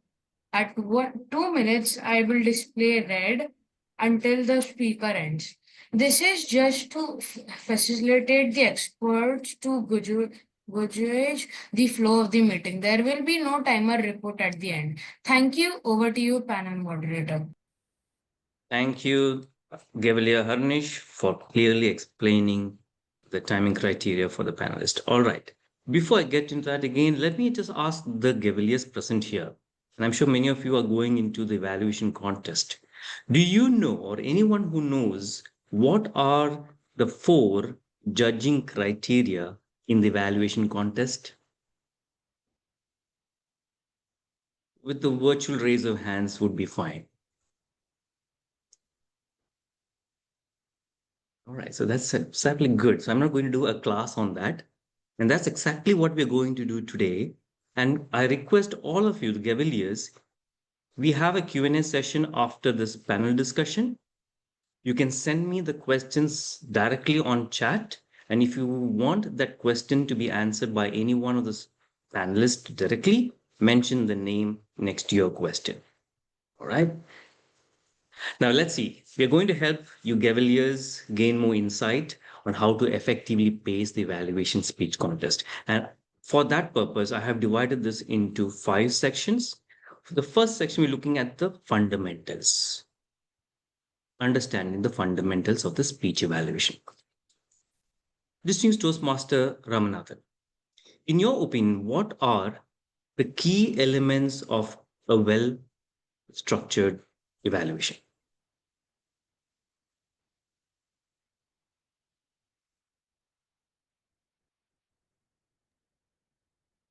Good evening, everybody. Good A evening. well-structured evaluation. That is a point which we have to understand.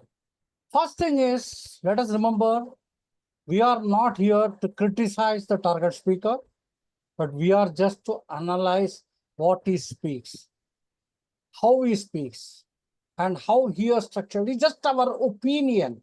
That is all we should say. So first thing that we have to understand is, when we analyze the speech, how the speech made us feel, how it made us connect with our own life. That will be an impressive opening, in my opinion. The second thing is how the speaker was enthusiastic and energetic in presenting his points. And if you go to the judging sheet, it will give analyze what are the points for 40 marks. So the contestant should understand this particular aspect very clearly and make the analysis of the speech based on what it is written on the judging sheet. Try to remember that ultimately you are not contesting against other contestants, but you are contesting against the judging sheet. So the best marks you get, you are a winner. This is a simple analysis for all of you. So go back to the judging sheet always, analyze and see how you felt about the speech. Then I always say, remember the 3 C's. 1, the content. How the content was, what was it? And then 2, the confident delivery that the person did. And the 3, the conclusion. So remember these 3 C's for your analysis, and I am sure you can be definitely do a very good job in evaluating the target speaker. Back to the Thank you, panel distinguished Toastmaster Ramanathan. Absolutely, a strong content, a good delivery, and a conclusion to have a well-structured evaluation. Distinguished Toastmaster Manju, how can I ensure my evaluation is not general or vague, but specific and actionable? Thank you so much. Hope you can hear me. Since I have an audio issue on this device, I'm connected on the audio from another device. Hope you can hear me loud and clear. So to answer that question, thank you so much. To answer that question, I would say when we look at evaluation, it is not the evaluation that we do in real life. Because in Toastmasters, there is a particular philosophy behind it. It says evaluate to motivate. So that automatically implies that here is not your chance to make out, maybe 1,000 things to improve in your speech. If you hear me say, okay, let's give her 1,000 tips to improve her speech. No, this is the chance for you to make sure if I am the speaker, evaluate me, making me smile at the same time think, introspect, and also urge me to take action.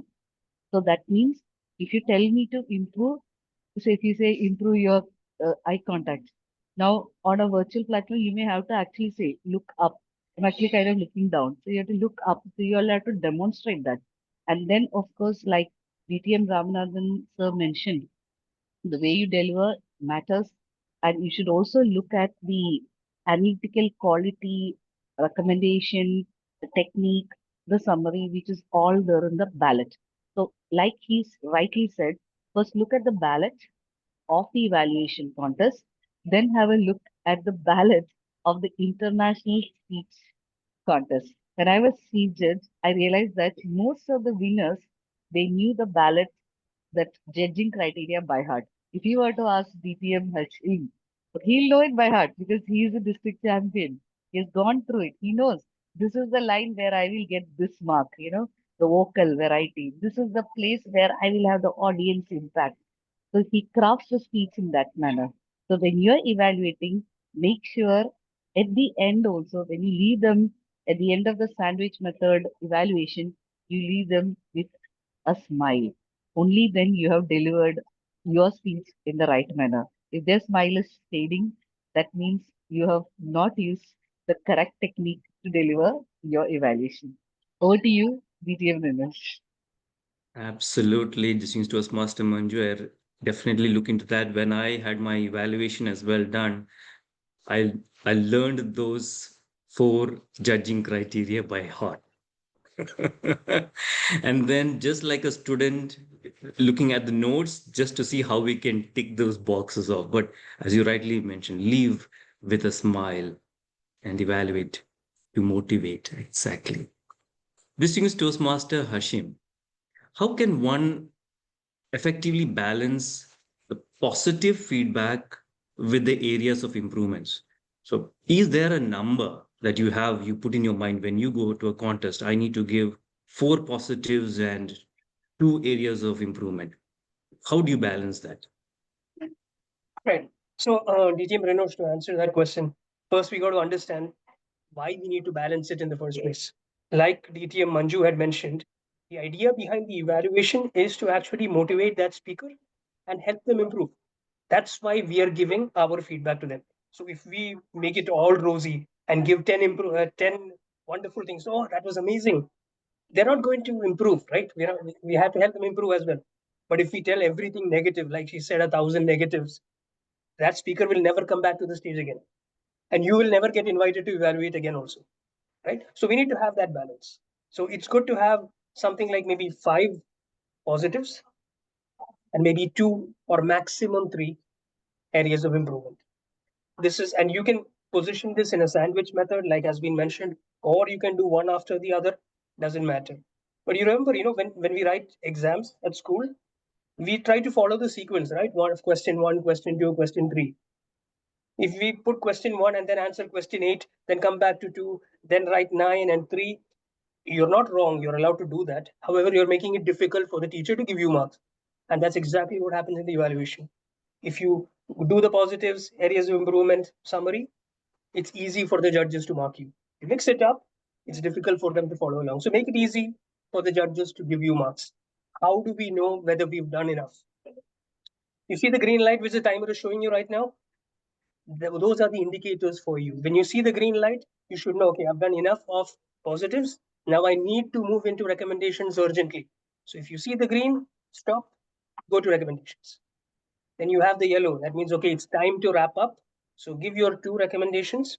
The 2 recommendations I would prefer if, one is on content and one is on delivery. So you're giving a full rounded recommendation. And before the red comes, start hitting your conclusion. You need that bang on summary and conclusion to actually wrap up. So this is how you would balance out the positives and areas of improvement. Back to you, BT Manoj. Thank you so much, distinguished Toastmaster Hashim. I think you put it very simple on how we can manage that along with the time. This is something that even I was working on when I was giving my evaluation speech. Is there a time that you look at and stop your positive feedback? So, Gaveliers, a very important tip that you have got right now from distinguished Toastmaster Hashim, utilize that when you give your evaluation speech. Now we get into the second context, which is analyzing the speech itself.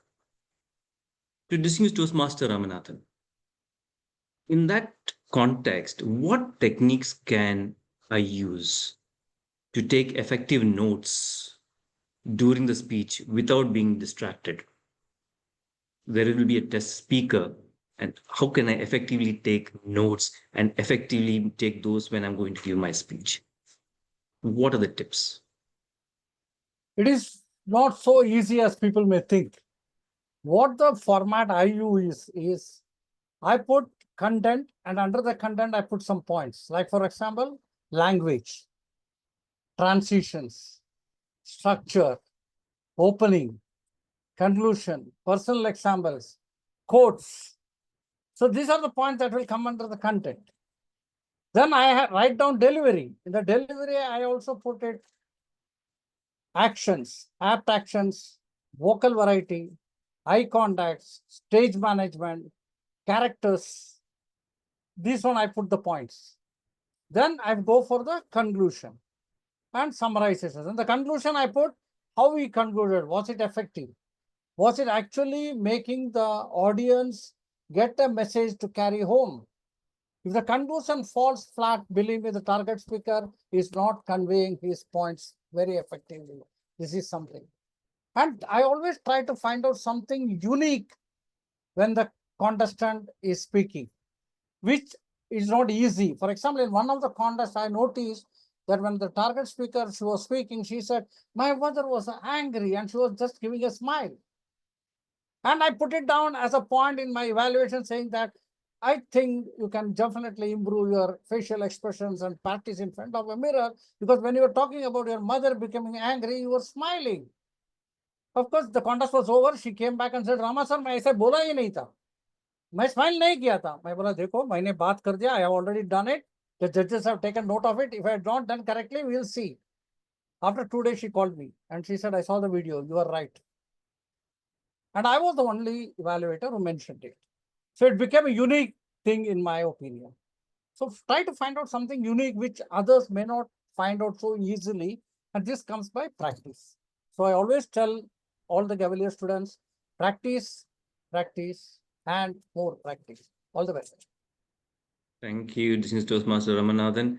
And I think an important tip to the Gaveliers, as you have listened, is that have those points in your mind when you go for the contest, and when the test speaker is giving his or her speech, you'll be given a paper.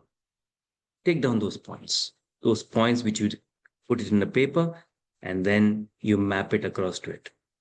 Thank you so much, distinguished Toastmaster Ramanathan.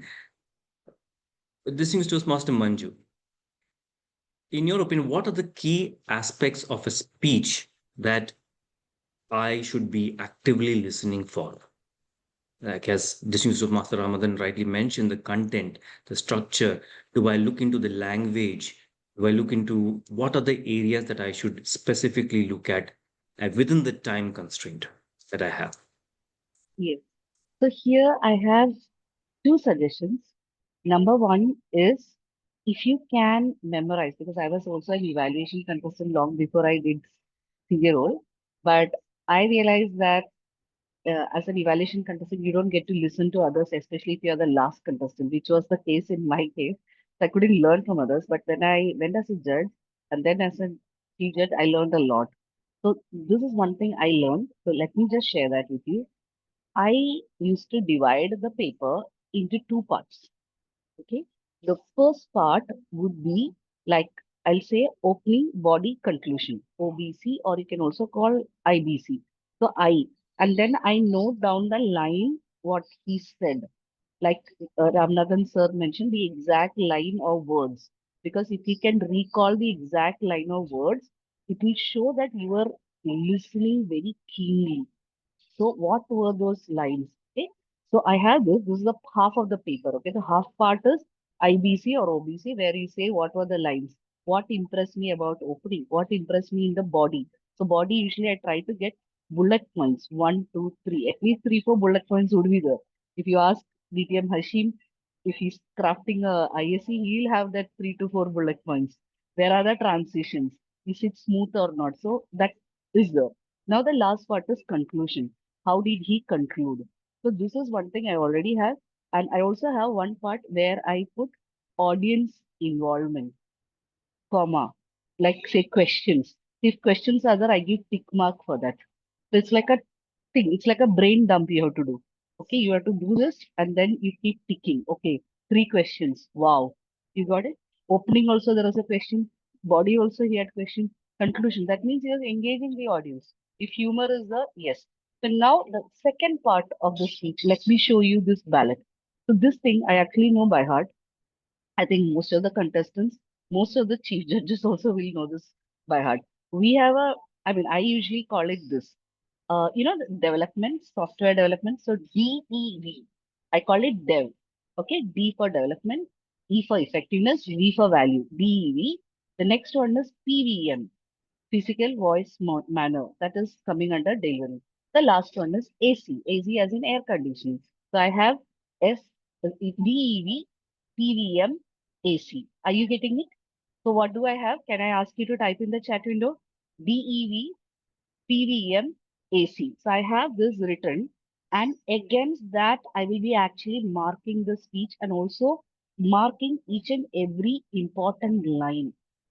Even as a chief judge, even as a voting judge or any time-breaking judge, I do this. Of course, if you are a contestant, you must do it. If you're a judge, you can still not do it. Nobody's going to question you. You can still say. But I do this because this helps in ensuring that all judges are doing their job or not. You get it? Like Ramanathan sir said, there'll be only one judge who listens keenly. If I have taken meticulous notes, okay, then I can easily find out who's actually listening, who's a good judge. And if the judge, even if they are former district director, I never call them again if they have gone really bad with their judgment. Yes. Absolutely. So that's All it. right. So yeah, so this is something I think you could write it down because they don't allow digital notes. I know the new generation likes digital notes. Unfortunately, our contest format, they specifically say there is a I1170 or some, there's a paper printout only is allowed. So you'll have to do this. It's called brain dump. Brain dump. Whatever I just said is called brain dump. BETMAC and then mark against that. Write down the lines against that. Thank you. Back to you. Thank you. This is Toastmaster Manju. Now, a couple of abbreviations that we have, and I'm sure the Gaveliers will not forget Dave, PBM, AC, OBC, and of course the audience involvement. Thank you so much. This is Toastmaster Hashim.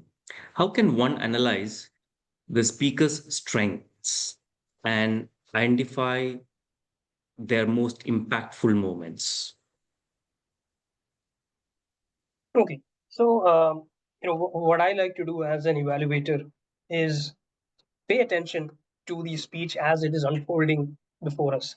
See, we are evaluating the way the speaker is interacting with us, the way they're doing their storytelling, the way they're keeping our attention, we along with the audience.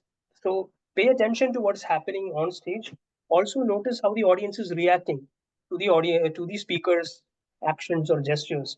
Is he able to keep everyone's attention? Is he making them laugh? Are they getting a good reaction? Is his storytelling compelling? Are you tempted to just listen in and throw your paper away and just follow what he or she is doing? So these are the kind of strengths that you would like. Typically, you can understand that there are a couple of types of speeches, right? You have the storytelling techniques that you can have. You can have an informative speech. You can have an entertaining speech. The others are persuasive and inspiring. How compelling was the speaker in his techniques that he has used to inspire you? So, based on these, you can identify what were the strengths that the speaker had. Was it his storytelling? Was it his audience interaction? Was it his scripting, where he has put a lot of beautiful language, words that grab your attention? Was it his gestures or use of stage? Just similar to what the previous two panelists, both of them actually have talked about. When you mark it down on your paper, you highlight the ones that you thought were really strong. What I like to do is I put a plus against what I thought were their strengths and a minus where I think I have a good chance to give them some good, really strong recommendation.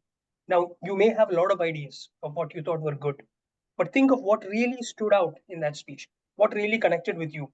Maybe there was a story about, how they were having a birthday party and you thought his storytelling was unbelievably good. Highlight that and say, look, I felt like I was part of that story. I could really feel that chocolate dripping down my cheek. These are the ways that you highlight and present. Similarly, for the areas of improvement, the ones that are really strong, when you think you can add value, showcase them. So this is how I think we can find out what are the pure strengths and the areas of improvements. Back to you, DT. Thank you. Thank you, distinguished Toastmaster Hashim, for that points on how to analyze the speaker's strength and certain impactful moments of the speech. We get into the next section, which is now the crafting of the evaluation, which we're going to focus on the opening specifically and then the body, and then we get into the takeaway message. So now for the opening part of the evaluation, let me ask distinguished Toastmaster Hashim, how do I create? As they say, the first impression is the best impression. So how can I create a compelling and engaging opening? Some of them say you need to have a quote. Some of them, they go very big bang in an opening statement of the evaluation. In your opinion, how can I create a compelling and engaging opening for my evaluation? DTM Renosh, you bring out a good point there. you can start with anything. It doesn't matter, because ideally the purpose of the opening is to grab the audience's attention. It's that hook that gets you caught on to the rest of the speech. And whether you're giving an international speech, a humorous speech, it's important that you have something strong at the opening. There are many techniques, of course. Like you said, you can have a quote, you can have a question asked to the audience, you can have a short story, a joke, anything that will grab the audience's attention. Now, this gives a point of advantage for all you Gaveliers who are going to take part in the evaluation contest. You can have something, you can have a set of openings ready for you. Okay, you can have something, questions that you want the audience. That was an amazing speech that I heard. It moved me completely. Or I think that speech should not just be in evaluation, it should be in the international speech contest. There are many things like this you can use. However, the best kind of opening that you could possibly bring to your evaluation is something that relates to that speech itself. So, what did that speech make you think? Did it make you remember an incident in your life, or something that you had heard before, or a story that comes to your mind, or maybe a catchphrase related to that? If you can remember a quote, very good, but I wouldn't put that much pressure on you. I understand when you're on stage in front of 100 people, you don't remember what you said 1 minute ago. So forget about what Gandhiji said 100 years ago, right? So think about what that story makes you feel, and see if you can come up with a powerful statement or an incident from your life that you can really connect with it. That would be the most compelling opening that you can actually give. That's what I think, DTM Ramesh. Yeah, yeah. Thank you so much, distinguished Toastmaster Hashim, for that. And yeah, I do have sometimes certain quotes with me. And most importantly is to see which quotes are appropriate for that speech. It does not mean that every time I put that quote for every speech, George right? Bernard But Shaw said this. thank you so much. Distinguished Toastmaster Manju, now we're getting into the body of the evaluation. So how does one organize one's body points logically and have that smooth flow in the evaluation?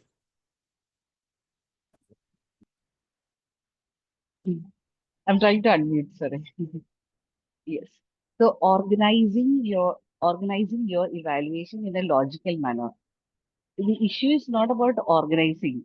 I would say issue would be sticking to the time, just like DTM Hashim said. You will have, I've seen the best of the best evaluation contestants, especially at the district level. The strategy that they use is they go for 3:2 kind of. It's like a ratio, three positives followed by two.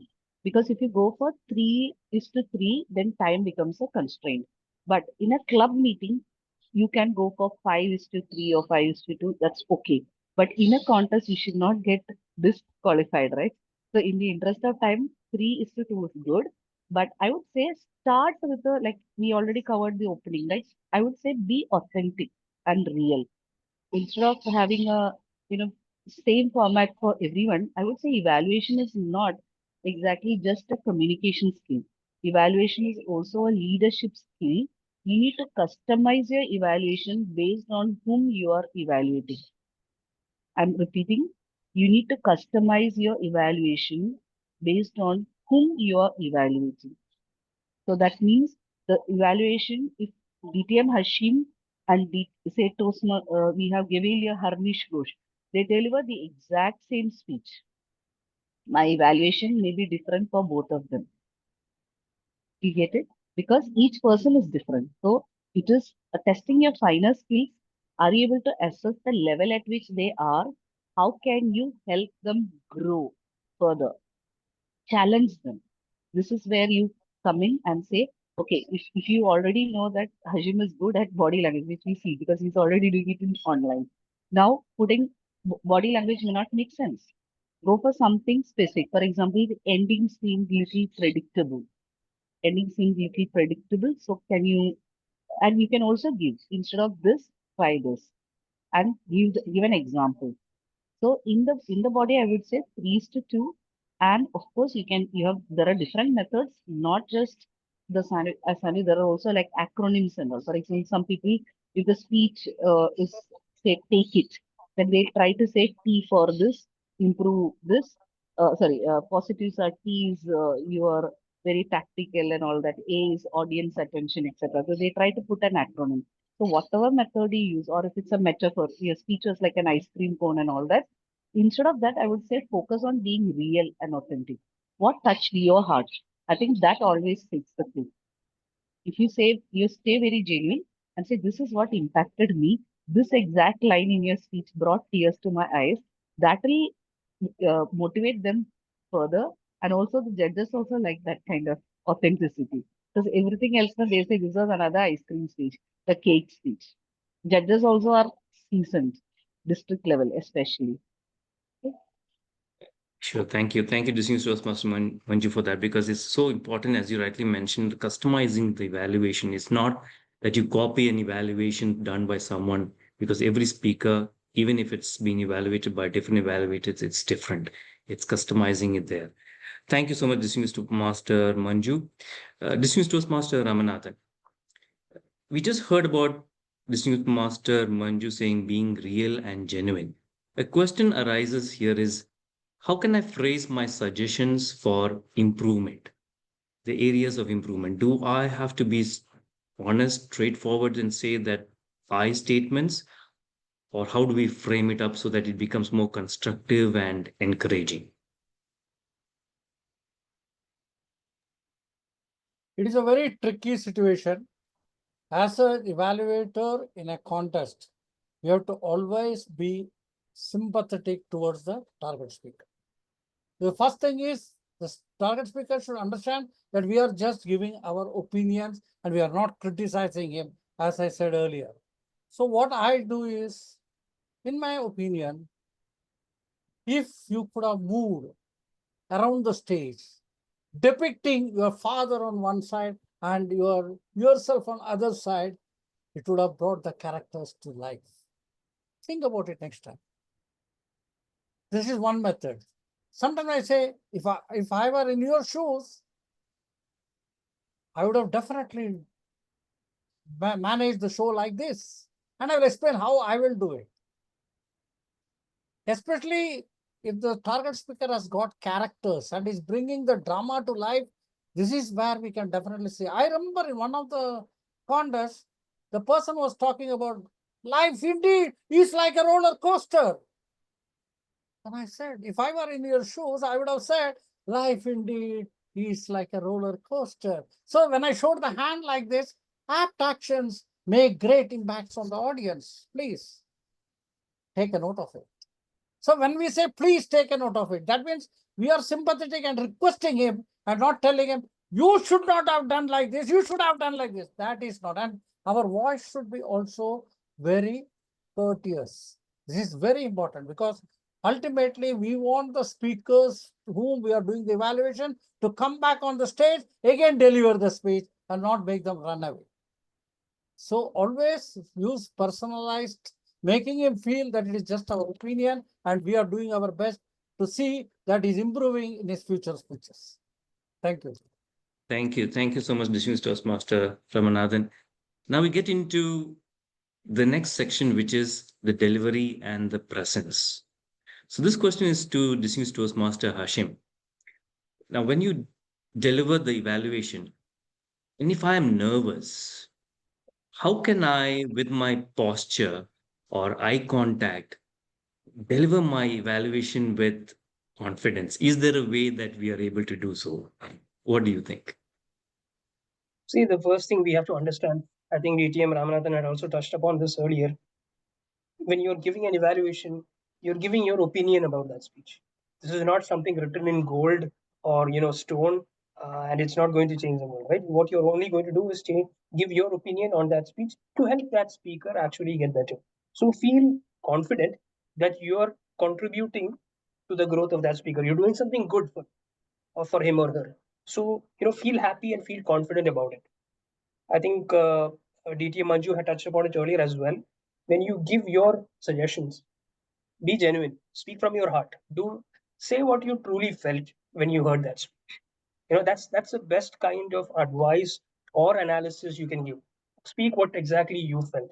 You're not coming and giving this evaluation after doing a course at Harvard University or anything like that. from your experience and what you felt on listening to that speech, you are giving your suggestion. So be confident about it. Always assume your strong position on stage. You don't need to move around too much in an evaluation, right? So if there is a podium, you want to use it, you can, or you can come and stand right at the center, address your audience. Always remember to feel free, right? When you want to say something, you can always use your hands to gesture at the audience. When you're demonstrating something, show it with your full gusto, like how you would have done it, right? Show that and feel free about it. Now, you may be nervous, we all are, and that happens, right? So my suggestion to you would be to genuinely feel that you're doing something good. So feel free about it, be strong about it. Use the 5 minutes that you get to actually structure your points: 1, 2, 3, 4, 5, 1, 2, and your summary. This is what I want to say. Keep that paper handy with you. You are allowed to carry it with you. If they give you a notepad, even better, because papers tend to shake when you're nervous. Hold that pad, refer to it when you need to, right? And keep that contact. Glance at it, come back to the audience. Glance at it, come back to the audience, right? But keep that energy flowing. The more you wait, the more nervous you become. So feel free, feel confident, just be yourself, and you'll do perfectly well. Back to you, DTM. Just be yourself. Absolutely, distinguished Toastmaster Hashim. Thank you so much for that. We had touched upon this sometime about how do you effectively manage your time? Like distinguished Toastmaster Hashim mentioned, when the green comes, then you're positive. You try to get into the areas of improvement. In your way, how do you take the opening, the body, and the conclusion? Do you have a tip, distinguished Toastmaster Manju, on how to tell the Gaveliers as to when they look at how much time they put for the opening, how much time they put for the body, and how much time they have to take for summarizing as well? Actually, sorry.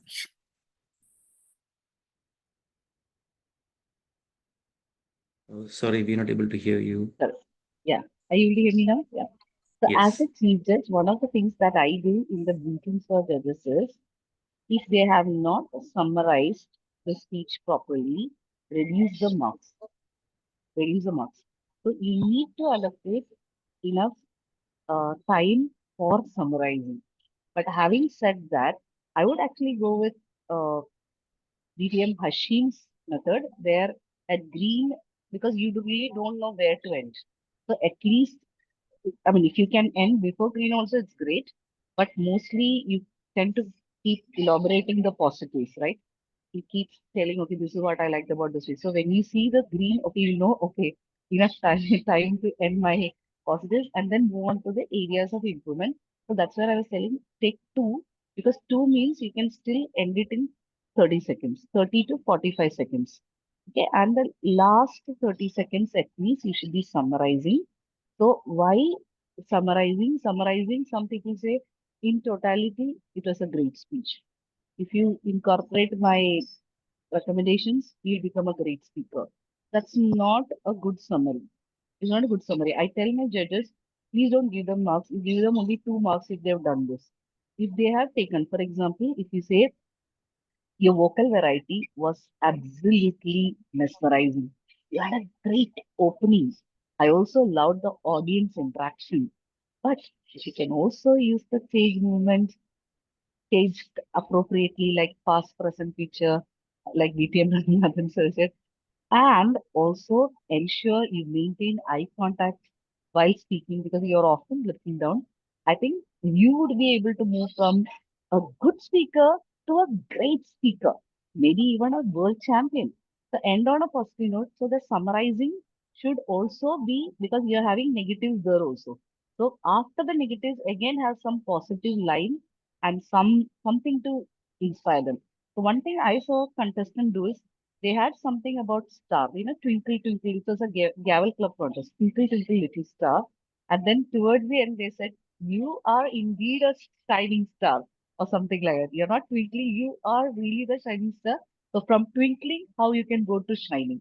So they use that throughout the speech. Beautiful. I saw a child do that. So awesome. Absolutely. Oh, that's absolutely awesome to see that. And as you rightly mentioned, Gavelier, take note that it's important to have your summarization given enough time as well. Thank you so much, distinguished Master Manju. To the last part of this, of the delivery and presence to distinguished Toastmaster Ramanathan. We spoke about vocal variety. We spoke about body language. How much of it is appropriate? How much of it is important when you want to show enthusiasm and sincerity? Is it actually needed? If yes, how much of it should we do it in an evaluation?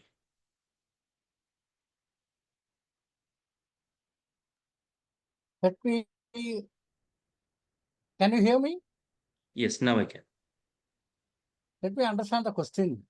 Is it saying that as an evaluator, should I use vocal variety and actions? Or you say, I have to analyze what the target speaker has done it with respect to vocal variety and actions?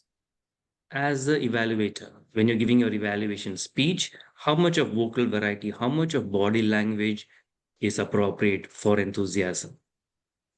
How much of it is important in that when you give your evaluation? It all depends on what the target speaker has said about. Accordingly, you have to manage the show. But definitely when you are doing an evaluation, you will have to bring your sincerity by your vocal variety and also by your actions. For example, if I were on stage and doing an evaluation, I have to do a good eye contact and not look only at the target speaker. It has to be addressed to the entire audience. So to the eye contact has to be spread around. Again, when I am doing some actions, for example, in the one of the contests I heard, the title was Listen Carefully. And I was giving my recommendations and the target speaker was writing something without listening to me carefully. So I finished my recommendation and said, target speaker, can you please listen to me carefully? The entire audience blowed out in laughter. Then I said to summarize, and I summarized. So what I am saying is you have to bring in that vocal variety, and also sometimes you have to interact with the audience. When you interact with the audience, I felt it this way. Did you also feel it that way? When you ask the audience like that, that is it, target speaker. You have really mesmerized the entire audience, not only me. A very good job. Well done. So it gives a connectivity. So when you are addressing the audience, again, you bring a bit of vocal variety and actions. So this is how you present your evaluation. Accordingly, you have to synchronize your body language and your vocal variety to make your evaluation very effective. All the best. Thank you. Thank you to distinguished Toastmaster Ramanathan for that absolute clarity on what we need to do, because everything is evaluations are so unique and so important for a test speaker that it depends on the speech and how you actually evaluate that and make it quite specific to that speaker and especially to the audience as well. Sometimes we forget the audience and we speak only to the test speaker. Thank you so much, distinguished Toastmaster Ramanathan. Coming to the last part of it, it is the contest-specific strategies. This could be, it's common question to all the panelists here. It could be a do or a don't, but what is your one contest-specific strategy to win? I'll start with distinguished Toastmaster Manju. Okay. So I would say take profuse notes, and from that, take more notes than needed. Like I said, PVM, all that, DEV, PVM, AAC, and write lines for each of those segments. For example, voice, there they were using. If you say physical, this is what I liked about your speech. It can be a strength or weakness, just like DTM Hashim mentioned. So again, PVM, again, I actually divided the page into two as a strength and weakness. It's like, this is like a vertical thing, okay? So I put that. So I would say taking profuse notes and listening and observing every single body language aspect, including pauses, including, I would say blinking of the eyes, every single thing, or the hands are shivering or other things. So you need to pay attention to a person. It's like you're falling in love with a person, no? What kind of attention you give to that person? It's like a special date with that celebrity. That speech, you should give that kind of attention and know each and every line of their speech. So you can't obviously remember. That is why you ask you to take notes. I would say stick to notes. And from that, because if you have taken the notes properly, including physical, what was that, the action where, Hashim did this, that was really good, become great, the hand going up. So if you specifically say, the person will smile because you have observed to that level. Are you getting the special date, the most important date in your life? That's with the speaker. Give them that attention. Remember their lines. Remember the verses. For that, you need to take notes. No other way. Or you need to Absolutely. put it directly in your brain if you're that smart. Thank you, distinguished Toastmaster Manju. Distinguished Toastmaster Hashim, would you like to add a few more from your side? Sure. Just 2 points, what I would like to mention. See, for me, what I feel whenever I'm preparing for a contest or when I'm in a contest, we are all evaluating the same speaker.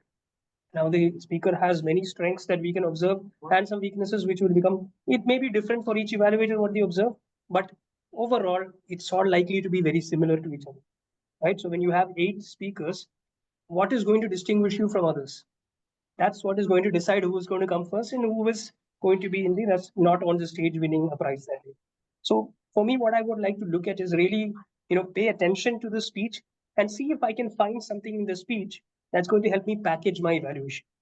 Right? So what I mean is, for example, if the speech is telling a story about, say, for example, a cricket match. I think we in the earlier table topics also used to talk about cricket and running. So if it's a cricket match, maybe I would use some terms related to that in my evaluation. I'd say, for the first innings of my evaluation, let me talk about a couple of the finer points that you did. Maybe in the second innings of my evaluation, I want to take the role of your coach and give you a few points that may help you present this better. So try to bring something from your speech that you can use as a packaging to actually deliver this in a very innovative way. These are some things that will help you to stand out from the rest of your peers. One tip that I always give for any contest, be it evaluation, table topics, humorous, international, debate, does not matter. Your last sentence is gold, right? You have to end with a very strong sentence. I will tell you why. What happens when you finish your evaluation? You've hit your last sentence, people are clapping and you're going off stage. Immediately after that, the judges start marking you. If the energy is high, the 65 becomes a 70. If the energy is low, 65 becomes a 60. That is it. So make sure that you think and plan how you are going to end this. You touched upon the 15 marks for the summary. There is one bang on conclusion right after that. Plan that meticulously. Make sure you know exactly what you are going to leave the stage with. You do that, the contest will be a walkover for you. Back to you, DTM Renosh. Vital tips to all the Gaveliers. I'm sure this recording should not be missed by anyone. This entire session should be there. It's so important. Thank you so much, distinguished Toastmaster Hashim. Distinguished Toastmaster Ramanathan, if you'd like to add your winning strategies, thoughts. I will give an idea which may work out for a contestant. I have seen that some contestants are experts in this. For example, the person in his speech has talked about the rainbow. The evaluator comes and says that your speech was like the colors of the rainbow. Let me elaborate. And he will say some of the colors were very good and some of the colors could have been improved. So he is having a connectivity. Second thing is, when you are able to say something and use a simile or a metaphor in your evaluation, it adds value. For example, in one of the contests, I remember, the person was going very, very fast. And when I said, I felt that you are going so fast like an AK-47 machine gun. Why so much hurry? So this sort of thing immediately impressed the judges because means from where to where he has brought it, and it made sense. So you should not say something which is not connected, but it should be connected. Then I said, go a bit slow. And in recommendations, always remember, you have to say what is to be improved and also say how it is to be improved. For example, you say, you went so fast. There could have been lovely pauses so that what you spoke fell into the minds of the audience. Like when you were talking about your father, and you go ahead and say how you could have done a pause. Rama beta, why did you do this? You don't have any sense in you?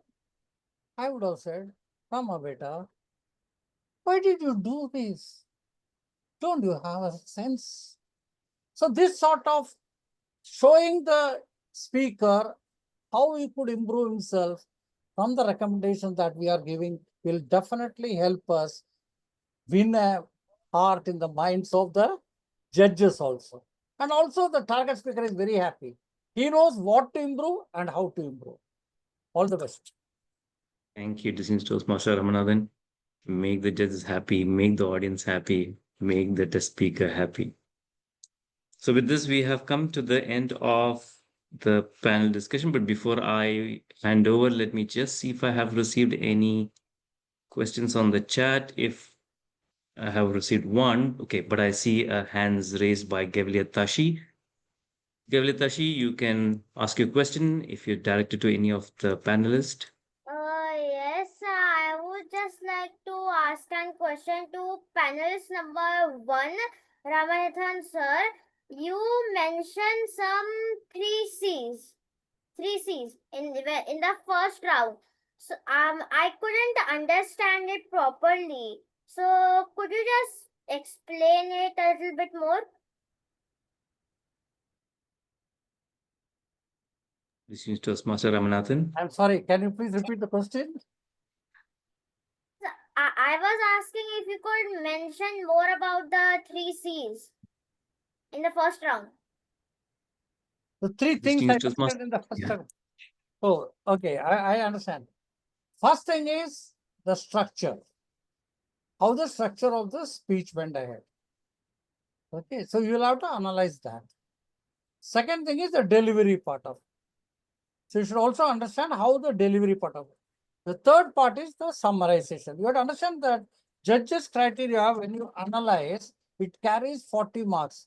So what I said was, analysis carries 40 marks. So when you analyze, you have to be specific also. Like what panelist Manju had said, that you have to not only say, you did here very well, and why you felt that the target speaker did it very well. You have to elaborate on it. That is very important when you analyze, so that the judges will know that you have genuinely listened to the target speaker and you have given your opinion. I hope that answered your question. Thank you so much, Ramanathan sir. I hope that will help me when I take the evaluator role. All the best. All the best. All the best. Do we have any questions from the floor? I have received one question, but before I ask that, anyone else from the floor have any questions?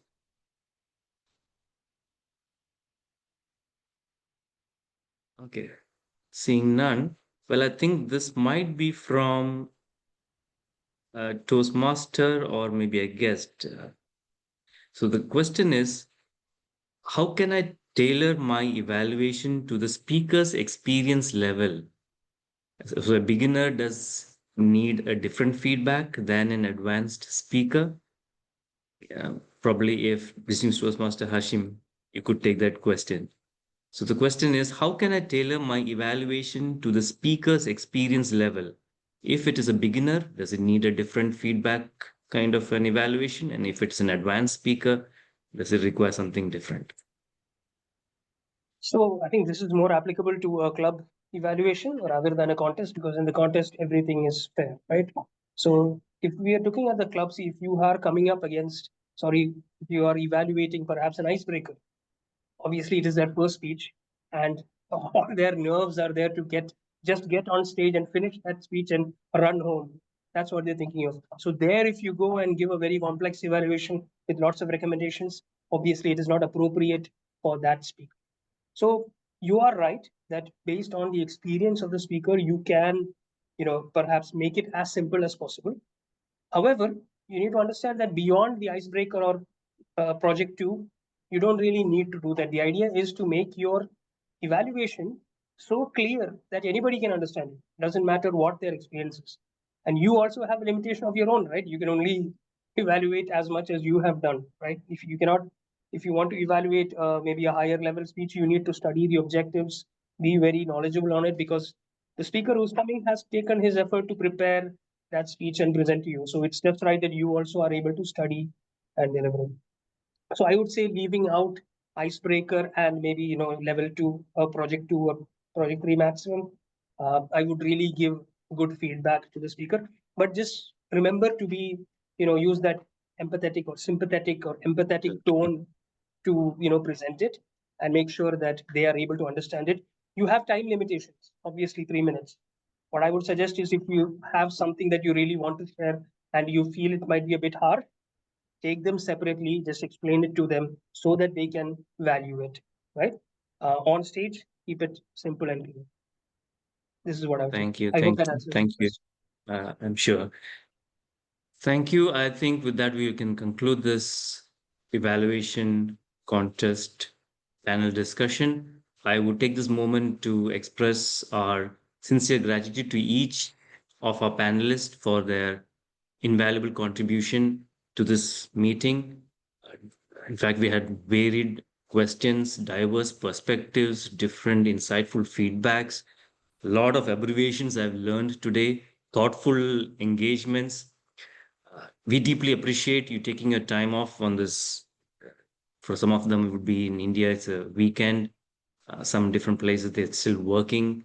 But regardless, you've taken your time off your busy schedule to share your experience, to help these Gaveliers navigate on this important topic. So can we give a big round of applause to our 3 panelists, Distinguished Toastmaster Manju, Distinguished Toastmaster Ramanathan, and Distinguished Toastmaster Hashim. Thank you very much. I now hand over the control to the President, Toastmaster Girija. Thank you very much for such a beautiful session. It was not just inspiring, it was indeed electrifying, because the examples came from your experience, from your heart, from the rich and varied exposure that you all have had. You have culled the best of it and given it for all of us. Thank you so much. I'm sure that we carry a wealth of information, and so many of them brought with such beautiful examples, whether it was about enunciation, whether it was about voice modulation, whether it was the speed of delivery, whether it was about how to note down on a piece of paper, how can you divide it into different sections. Everything is so memorable. Thank you so much for doing it for us. I would request you, in fact, all of you inspire me to, I feel like calling you on separate sessions so that you can talk to people, talk to our children. And there is a long way they could go, and they're so eager, they're like soaking in like sponge.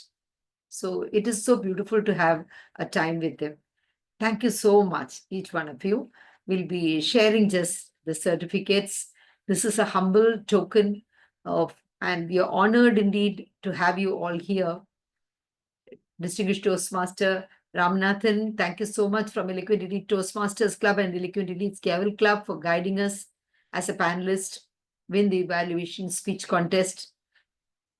To Distinguished Toastmaster Manju Manohar, thank you so much. And to Toastmaster Hashim Haleem, thank you so much, Distinguished Toastmaster. Very impressive and I would say inspiring. It took us to a different level. Evaluation is so very important. Thank you, Harnish, for doing it with so much of sincerity and involvement. He was sitting there, sitting with rapt attention. It's so difficult actually to focus on the time when such engaging speakers are around you. So he managed to do that. I find it very difficult. Sometimes I just forget and then I'm lost in the speech and it is like I'm flowing in a river. That's how it happens. But he was able to keep that control. Thank you so much. How focused it is. It's like Dhruv. I was just thinking of Dhruv when he was doing it. Thank you so much and look forward to similar experiences in the future. I hope that you all enjoyed this interaction. Every evaluation, whenever we have a panel discussion, I feel that it is the interaction of thoughts, the engaging manner in which you all express yourself. It is so very delightful than a speech or a presentation.